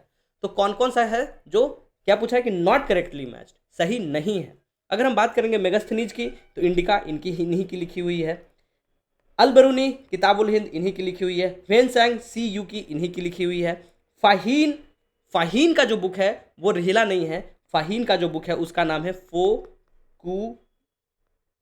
फोकी, ऐसा नाम ये लोग रखते थे ना, है ना, इस तरीके के, समझिए उस समय के ये जंजी ही थे। और जो रिहिला है वो रिहिला लिखा हुआ है इब्न बतूता के द्वारा। इब्न बतूता आप कभी नहीं भूलेंगे, अभी आपको फिर से बता रहे, इब्न बतूता बगल में जूता, उड़ता है करता है फुर्र, ठीक है, उड़ उड़ आबे दाना चुगे हैं, ठीक है। तो ये जो रिहिला है वो किनके द्वारा लिखा गया है, इब्न बतूता, इब्न बतूता के द्वारा लिखा गया है रिहिला। ये ध्यान रखेंगे। तो गलत यही था, इसका आंसर क्या हो जाएगा, डी। फाहीन के द्वारा जो लिखा गया था, फॉ को की बुक लिखी गई थी, वेनसैंग सी क्यू की लिखे हैं। ये सब उनका ट्रैवलॉग था, किसी के साम्राज्य में देखे, नालंदा घूमे, नालंदा के बारे में लिख दिए, ये सब था। ऑलराइट, अब हम अगला सवाल पे चलेंगे। अगला सवाल जो है हमारा कि मैच द फॉलोइंग, और मैच द फॉलोइंग में लिखा हुआ कुछ नाम, Alexander Cunningham, oh my God, ये तो सुना सुना नाम लग रहा है। जेम्स रनेल, ये थोड़ा सुना हुआ नहीं लग रहा है। पानिनी, यस, एंशंट की बात की जा रही है। और कल्हान, ये भी सुना सुना लग रहा है। तो आप देखेंगे ऐसा सवाल जब भी देखिए तो अंदर से मन में एकदम मुस्कुराइए कि इसको तो कर लेंगे। तो हम सबसे पहले पकड़ेंगे पानिनी को। पानिनी का जब भी नाम सुनेंगे आपके दिमाग में तुरंत आ जाएगा अहम त्वम वयम, ये सब, मतलब कि संस्कृत ग्रामर, संस्कृत ग्रामर। और संस्कृत ग्रामर में ये यहाँ पे ऑप्शन में लिखा हुआ है, मतलब 3 का डी हो गया। 3 का डी हो गया, तो 3 का डी किस में है, ये दोनों 3 का डी, ये है, ये नहीं है, ये है, ये नहीं है। अब 2 ऑप्शन पे आ गए, या तो ये या तो बी। अब आ गए हैं कल्हान।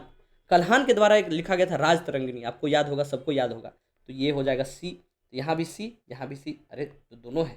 अब क्या बचेगा, अब बचेगा अलेक्जेंडर कनिंगम। हम आपको थोड़ी देर पहले ही बताए थे कि ब्रिटिश आर्मी में एक इंजीनियर हुआ करते थे, उनका नाम था अलेक्जेंडर कनिंगम।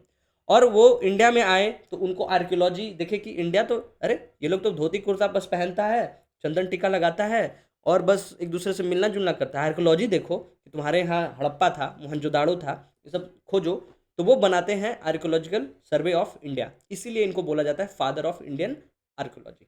तो ये अलेक्जेंडर कनिंगम हो गए।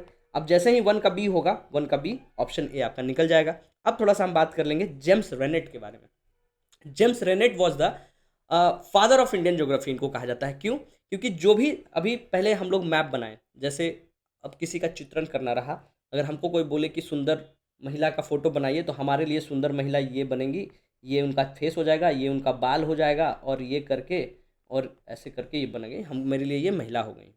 लेकिन ये क्या है, this is not the standard picture of a female. ये क्या है, बस है पहचानने के लिए।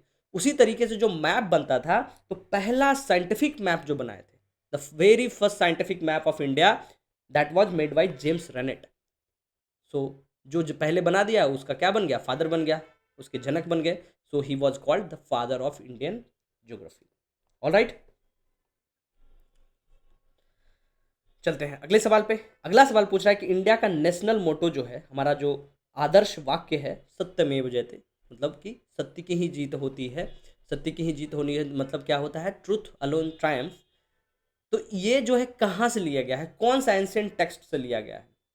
हम लोग क्या करते हैं कि हम लोग अपने एंशिएंट चीज़ों को नहीं देखते हैं, हम अपना भूत नहीं देखते हैं, हम अपना प्रेजेंट या तो भविष्य। और हमारा जो जनरेशन है वो ना तो भविष्य देखता है, ना ही भूत देखता है, वो सिर्फ और सिर्फ प्रेजेंट की बात करता है ना।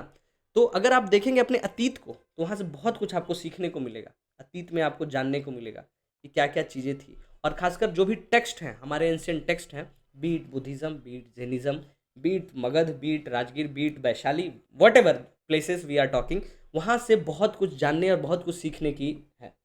तो जो सत्यमेव जयते, इसका मतलब कि एंशिएंट टेक्स्ट से ही लिया गया है। तो आप देखेंगे इसमें ऋग्वेद दिया हुआ है, भगवत गीता दिया हुआ है, मुंडका उपनिषद दिया हुआ है, अर्थशास्त्र दिया हुआ है। तो अर्थशास्त्र तो किस क्या है, चाणक्य क्या लिखा हुआ है। तो इसमें तो आप पढ़े होंगे कि इसमें बोला गया है कि स्टेट कैसे चलाते हैं, how to run a state, उसके बारे में लिखा हुआ है। भगवत गीता में तो ये हमारे श्री कृष्ण अर्जुन को बोले हैं कि तुम क्या लेके आए थे, क्या लेके जाओगे, है ना। ये सब ज्ञान है, उसमें सत्यमेव जयते तो है नहीं, क्योंकि उसमें तो वो लड़ना सिखाते हैं। कि अगर आप सही कर्म पे हैं तो सामने कोई भी आओ तो लड़ो। अब आता है मुंडका उपनिषद और ऋग्वेदा। जब हम थोड़ा सा वेदा के बारे में जानते हैं कि वेदा क्या होता है, आप पढ़े होंगे कि 4 तरह का वेद हमारे पास है ना, ऋग्वेद, सामवेद, यजुर्वेद, अथर्ववेद, ये 4 वेद हैं। और ये 4 वेद जो हैं वो बस 4 ही हैं, लेकिन अगर हम वेद को पढ़ें तो हम उस वेद को कुछ और इंटरप्रेट करेंगे, आप कुछ पढ़ेंगे उसको कुछ और इंटरप्रेट करेंगे। आप पढ़े और पढ़ के एक अपना कुछ लिखे उसका कंक्लूजन कि ये वेद में ये चैप्टर का ये मतलब है, that is called Upanishads. All right, the conclusion of the part of the Veda, ठीक है, that is called Upanishads. Upanishads कितने हैं?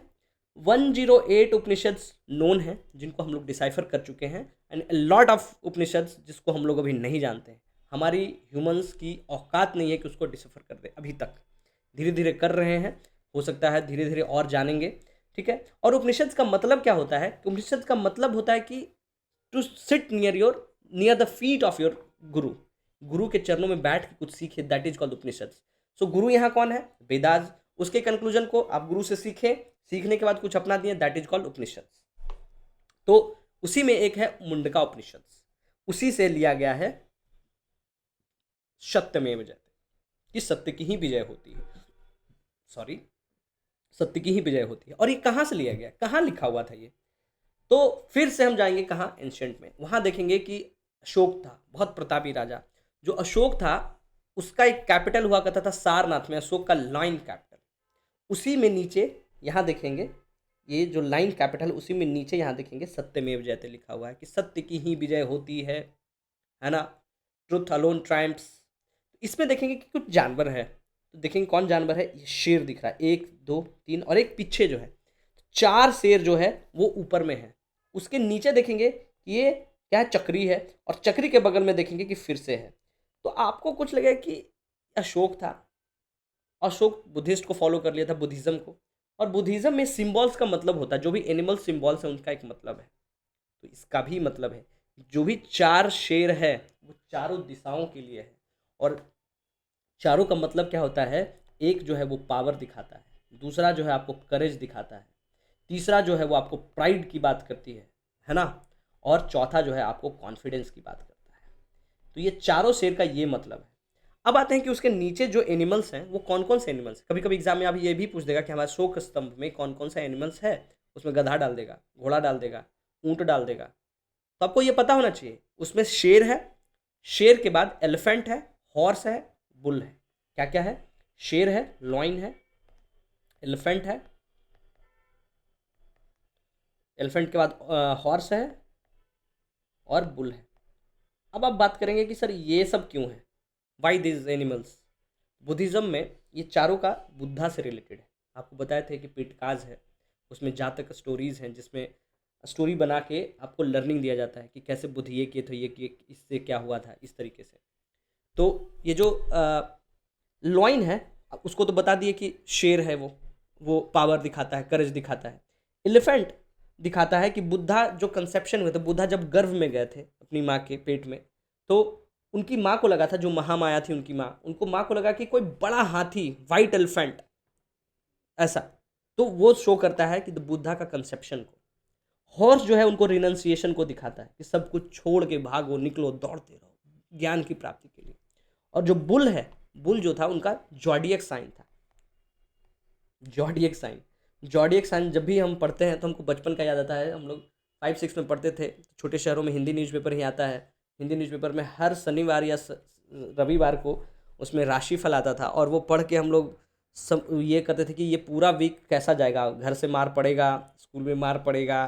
तो अगर बोला होता था कि बुरा होना है तो पता था कि स्कूल में पिटाना है, अगर लगता था अच्छा होना है तो लगता था कि कुछ गलत भी कर दिए, कुछ बदमाशी भी कर दिए तो पिटाएंगे नहीं, ना घर में ना स्कूल में, है ना। तो वो जॉडियक साइन ये हुआ करता था, जो बुद्धा का जॉडियक साइन बुल हुआ करता था। ऑल राइट, तो यही सब, इससे ज़्यादा जानने की जरूरत नहीं है। आपको याद क्या रखना है कि कौन कौन सा एनिमल है और कौन क्या शो करता है। ऑल राइट, और ये हम कब अडॉप्ट किए हैं सत्यमेव जयते को? 1950 में। ये भी पूछा जा सकता है ना, बीपीएससी इससे पूछता, बीपीएससी के कहीं भी आप देखेंगे ये सवाल आपसे पूछा जाता है। अगला, विच हीनयान टेक्स्ट। अब बुद्धिज्म का नाम लिया, अगला सवाल हीनयान पे आ गया। What is Hinayana? बोल रहा कि which Hinayana text narrates story of Buddha's life. क्या हुआ कि जब बुद्धा थे तो बुद्धा अपने समय में जो उनके हिसाब से उस समय जो लगा वो रूल बनाए कि ये जो मंक है उसको ऐसे रहना चाहिए, ऐसे कपड़े पहनने चाहिए, ये खाना खाना चाहिए, ऐसे मांगना चाहिए। बुद्धा चले गए। बुद्धा चले गए, 2-3 सौ साल हो गया। उसका जो नए फॉलोअर आए, तो अब क्या है कि अब जिंजी क्या है, जिंजी कुछ गलत हम लोग से नहीं करता है। हम लोग भी स्कूल में मस्ती किए थे, जिंजी भी करना चाहता है। हम लोग स्कूल में, हम लोग घर में बदमाशी किए, आजकल के बच्चे जो हैं वो भी बदमाशी करते हैं, बस उनका तरीका थोड़ा बदल जाता है, मॉडिफाई हो जाता है। क्योंकि हमारे समय में अगर फ़ोन ही नहीं था तो वो कैसे फ़ोन से बदमाशी करते। तो उसी तरीके से जो लोग नए जुड़े तो वो बोले कि जो बुद्धा बोले हैं उसको तो मानना सही है। तो दो तरह के बच्चे होते हैं। एक बच्चे वो होते हैं आपके स्कूल का मॉनिटर, कि क्लास टीचर अगर बोल के गए तो उनके लिए वो सैक्रोसेंट होता है कि वो बदलेगा नहीं है। दूसरा कि दूसरा मॉनिटर कि अच्छा ठीक है सर बोले हैं, लेकिन मैनेजमेंट तक बात ना जाए उसके पहले जितना मस्ती करना है कर लो और करवा देते हैं। तो वो फेवरेट होता है और वो सबको अच्छा लगता है, जिसको मध्यम मार्ग बोलते हैं। तो हीनयान और महायान। हीनयान जो था वो था ओल्ड स्कूल, कि बुद्धा जो बोले उसी को हम रिजिडली पकड़ेंगे और उसी को फॉलो करेंगे। और महायान जो नए वाले, जो उसमें मॉडिफाई किए कि हाँ ठीक है वो ठीक है, लेकिन उस समय के हिसाब से था, अभी थोड़ा सा मॉडिफिकेशन चलता है ना। तो हीनयान टेक्स्ट मतलब पुराना टेक्स्ट की बात की जा रही है, वो बुद्धा के स्टोरी से जुड़ा हुआ है। वो है ललित बिस्तर, है ना। उसका नाम क्या है? ललित बिस्तर। जी नहीं, वो है जातक स्टोरीज।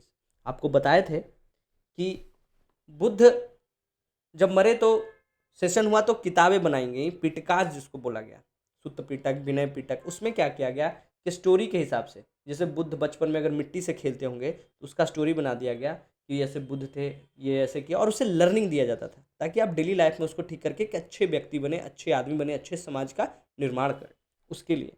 तो ये था जातक स्टोरीज। ठीक है, बाकी आपको आगे पता चलेगा कि ललित बिस्तर क्या है, कथा वस्तु क्या है। ठीक है, तो हम देखेंगे काउंसिल कि बुद्धा के बारे में हम देख लेते हैं कि कब वो विनय पिटक बना, कब सूत पिटक बना, कब वो थेराबड़ी बना, महासंघिका बना। बुद्ध के डेथ के बाद क्या हुआ, 486 में, पेन का कलर बदल ले रहे हैं बस, लाल रंग से करेंगे।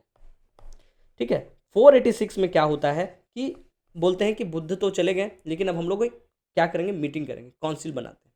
उस समय जो राजा था अजात शत्रु हुआ करता था, हरिहरक डायनेस्टी, राजगीर के एरिया में बहुत शासक था।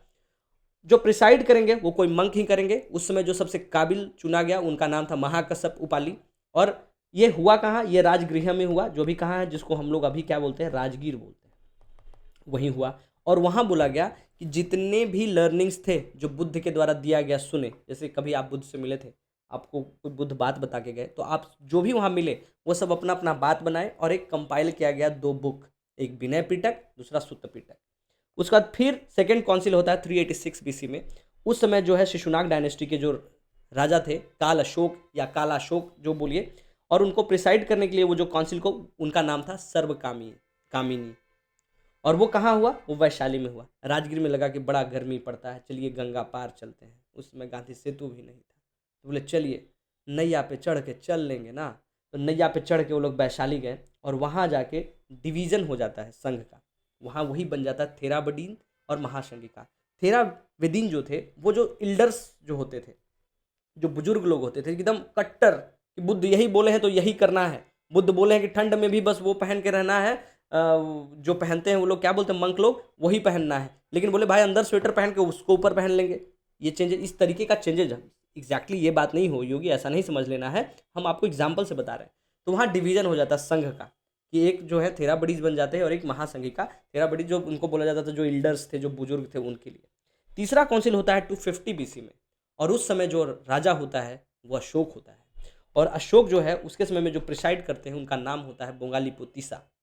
और वो होता कहाँ है, क्योंकि अशोक राज कहाँ से करता था, वो पाटलिपुत्र से करता था, पटना से करता था, और वो पटना में होता है। और उस समय जो है कंपाइल किया जाता है, फिर सब लोग मिलते हैं, इसमें लड़ाई झगड़ा नहीं होता है। फिर बोलते हैं कि हमको बुद्ध ये भी बोले थे, जो बचा खुचा ज्ञान होता है वो सब एक नया बुक बन जाता है, उसका नाम है अभिधम्म पिटक। तो आपको ये ध्यान रखना है कि पहले काउंसिल में सुत्त पिटक और विनय पिटक बनता है, तीसरे काउंसिल में जो बनता है वो अभिधम्म पिटक बनता है, और last and the final fourth council होता है वो कनिष्क के समय में होता है। और कनिष्क रूल कहाँ से करता था, आपको पता है, जब वो वेस्ट से आया था तो उसी एरिया में कश्मीर में करता था।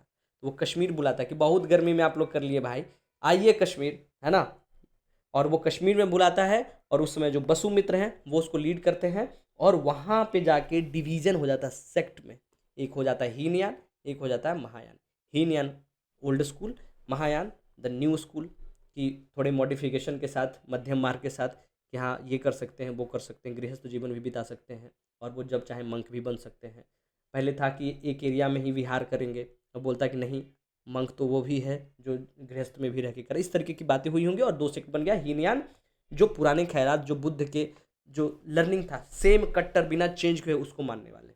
ऑल राइट, तो ये आपको समझ में आ गया होगा। अगला सवाल है ललित, ललित बिस्तर, अभी आप पढ़े थे कि ललित बिस्तर किस बौद्ध संप्रदाय से संबंधित है। तो जो ललित बिस्तर बौद्ध समुदाय है वो महायान का है, मतलब हीनयान मतलब ओल्ड स्कूल, हीन बुरा, और महायान मतलब नया चीज, बड़ा, ग्रैंड, तो वो महायान से है। इसलिए इसको ध्यान रखेंगे कि ललित बिस्तर जो है वो हीनयान, ये एक्चुअली संस्कृत में लिया गया, दिस वॉज ए सूत्र, इट्स अ फॉर्मूला, है ना, ये क्या था, एक फॉर्मूला था, एक सूत्र था, जिससे कि आप बुद्ध के स्टोरीज को, जैसे अगर आप बच्चों को स्टोरी सुनाना चाहते हैं, उनको लर्निंग्स देना चाहते हैं कि खाना खाने के बाद बेटा हाथ धोना चाहिए, तो आप जो बड़े बच्चे हैं उनको आप डांट के बोल सकते हैं कि खाना खाने के बाद हाथ इसलिए धोना चाहिए क्योंकि उसमें बैक्टीरिया होता है, आपको बीमारी हो जाएगी। बट अगर बच्चे को बताना है, बच्चा नहीं जानता कि बैक्टीरिया क्या है, तो आप उसको बोलेंगे बाबू हाथ धो लेंगे, नहीं तो भूत पकड़ लेगा, ठीक, इस तरीके से। तो इसी तरीके से जो ललित विस्तार है, it's a formula to teach the learning of the Buddha. All right, और ये महायान का है, आपको बता दिए थेरावड़ा। वज्रयान का आया है, जो वज्रयान क्या हुआ, हीनयान और महायान बना। इसके बाद बोला कि तंत्रिज्म कैसे बुद्धिज्म में नहीं आएगा, क्योंकि आप देखेंगे it's a fusion of Hinduism, है ना, हिंदुइज्म ही टूट के बना है। ये लोग भी मूर्ति पूजा करने लग गए, जो हीनयान वाले थे बोले मूर्ति पूजा तो नहीं होगा, बुद्ध तो बस थे, है ना, तो बुद्ध का मूर्ति बना दिया गया, तो वो महायान बन गया। तो यहाँ भी बोला कि तंत्रिज्म, कि ऐसे कैसे नहीं, जंतर बांधिए, अंगूठी पहनिए, है ना, तो बोला अंगूठी पहनने से बहुत अच्छा हो जाएगा, आपको रोग नहीं होगा, निरोग रहेंगे, हम पतले हो जाएंगे, है ना, जिम जाने की ज़रूरत नहीं है, इस तरीके की बात। तो वज्रयान जो था that a तंत्रिज्म form of Buddhism, ठीक है।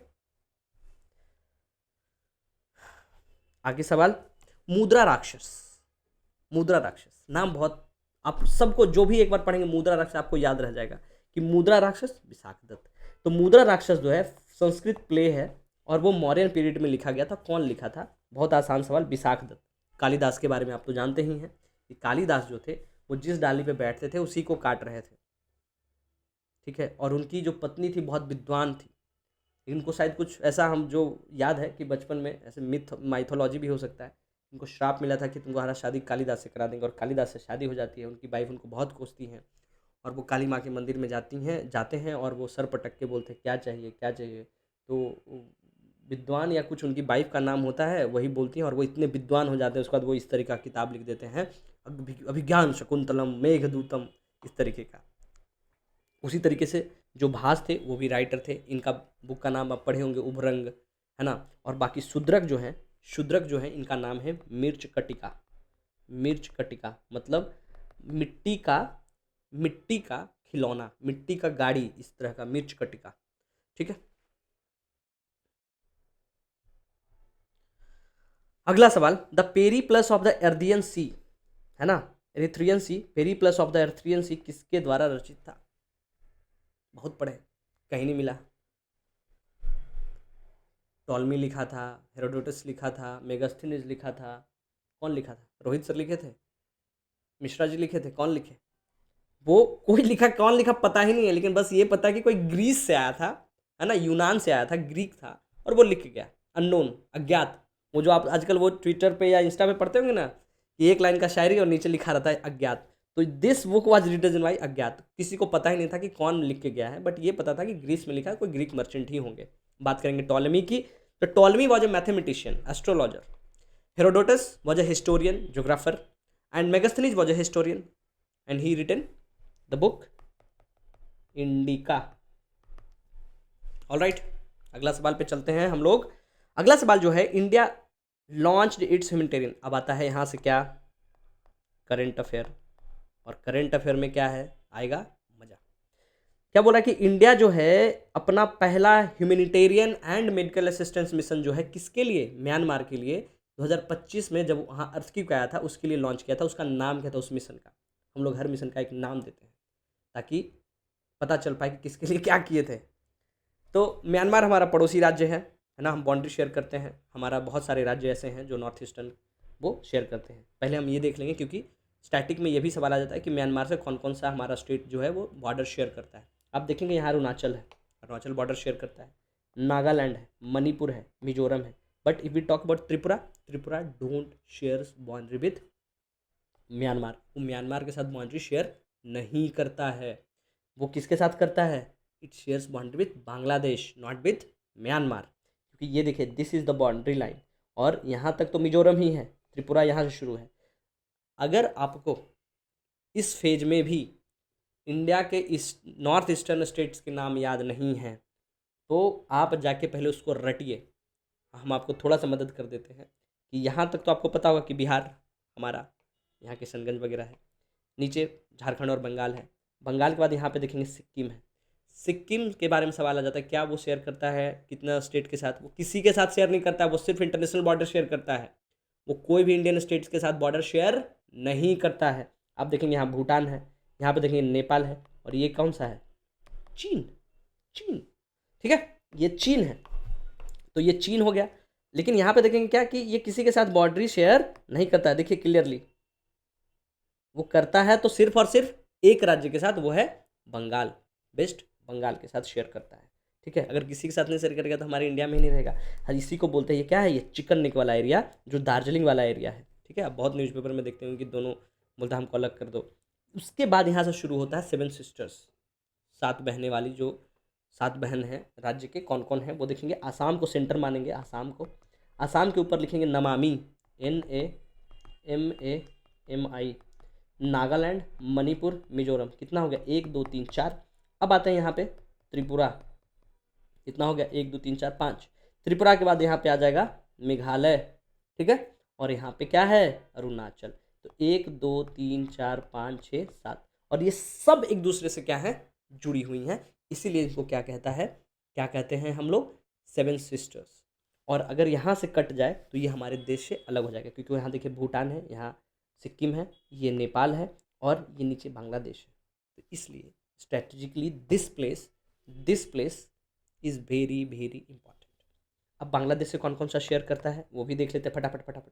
ठीक है, बांग्लादेश से देखेंगे कि ये तो हमारा वेस्ट बंगाल हो गया। तो बांग्लादेश से झारखंड है, नहीं, थोड़ा सा के लिए बच जा रहा है, तो झारखंड भी हो जाता है। बांग्लादेश के बाद आप देखेंगे कि इधर बंगाल बस है, यही तो था पहले, ये था ईस्ट बंगाल और ये था वेस्ट बंगाल।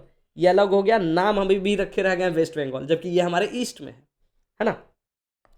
तो त्रिपुरा करता है, त्रिपुरा करता है, मिजोरम करता है, यहाँ पे देखेंगे आसाम भी करता है, मेघालय भी करता है, और आसाम फिर यहाँ भी करता है। ठीक है, और बांग्लादेश तो ये है ही बंगाल वेस्ट बंगाल के साथ। तो ये सब स्टेट्स जो हैं वो करते हैं। और सिक्किम, सिक्किम सिर्फ और सिर्फ किसके साथ बाउंड्री शेयर करता है, सिर्फ और सिर्फ एक सिंगल स्टेट के साथ बाउंड्री शेयर करता है, दैट इज वेस्ट बंगाल। अब हम आते हैं इसका जो क्वेश्चन था वो उस पर कि कौन सा था। तो जब म्यांमार में क्या हुआ कि म्यांमार में बहुत तगड़ा भूकंप आया, 7.7 मैग्नीट्यूड का। कब आया, मार्च में आया। आप लोग सब पढ़े होंगे न्यूज़पेपर में, बहुत हड़दंग हुआ। अब हमारा पड़ोसी मुल्क कैसे मदद नहीं करे, आप बड़े भाई हैं तो हम लोग भेजे, और नाम रखा गया ऑपरेशन ब्रह्मा, ऑपरेशन ब्रह्मा। ठीक है, अब बात करेंगे कि इंद्रावती क्या है। ऐसे तो नाम नहीं दे दिया गया होगा जो क्वेश्चन सेट किए हैं। तो इंद्रावती जो था वो हाइती जगह में, हाइती से इवैक्यूएशन करने के लिए ये बनाया गया था 2024 में, जो हमारे इंडियन डायस्पोरा के लोग हैं उनको लाने के लिए कि चलिए भाई यहाँ झगड़ा उगड़ा छिड़ गया है, चलिए अपने घर। दोस्त, ऑपरेशन दोस्त जो है वो कब किया गया था, ये 2023 का ही मिशन है। और ये टर्की सीरिया में जो अर्थक्वेक आया था उसके लिए ये हम लोग ह्यूमैनिटेरियन मिशन बनाए थे दोस्त, क्योंकि टर्की एंड सीरिया, टर्की हालांकि उसको बोला जाता है बीमारू, लेकिन हम लोग मदद करने में बहुत आगे हैं। ठीक है, ऑपरेशन गंगा का आप नाम सुने होंगे, ये रशिया और यूक्रेन में जब जंग छिड़ी थी तो वहाँ जो हमारे भाई बंधु, हमारे बहुत सारे ऐसे भाई बंधु जो जिनका यहाँ नीट नहीं होता है तो वो चले जाते हैं यूक्रेन, वो सब वहाँ जाके रशिया वशिया में बढ़िया MBBS करते हैं। ठीक है। और MBBS करने के बाद 4-5 साल वहाँ मस्त रशिया वशिया में घूमे, और 5वां साल में यहाँ के आके फिर आप ही और हमारे साथ BPSC की तैयारी करेंगे। ठीक है, तो वही BPSC का तैयारी करेंगे। तो ऑपरेशन गंगा जो था वो 2022 में लॉन्च किया गया था यूक्रेन से, वहाँ के जो हमारे लोग हैं उनको इवैक्यूएट करने के लिए। ऑलराइट।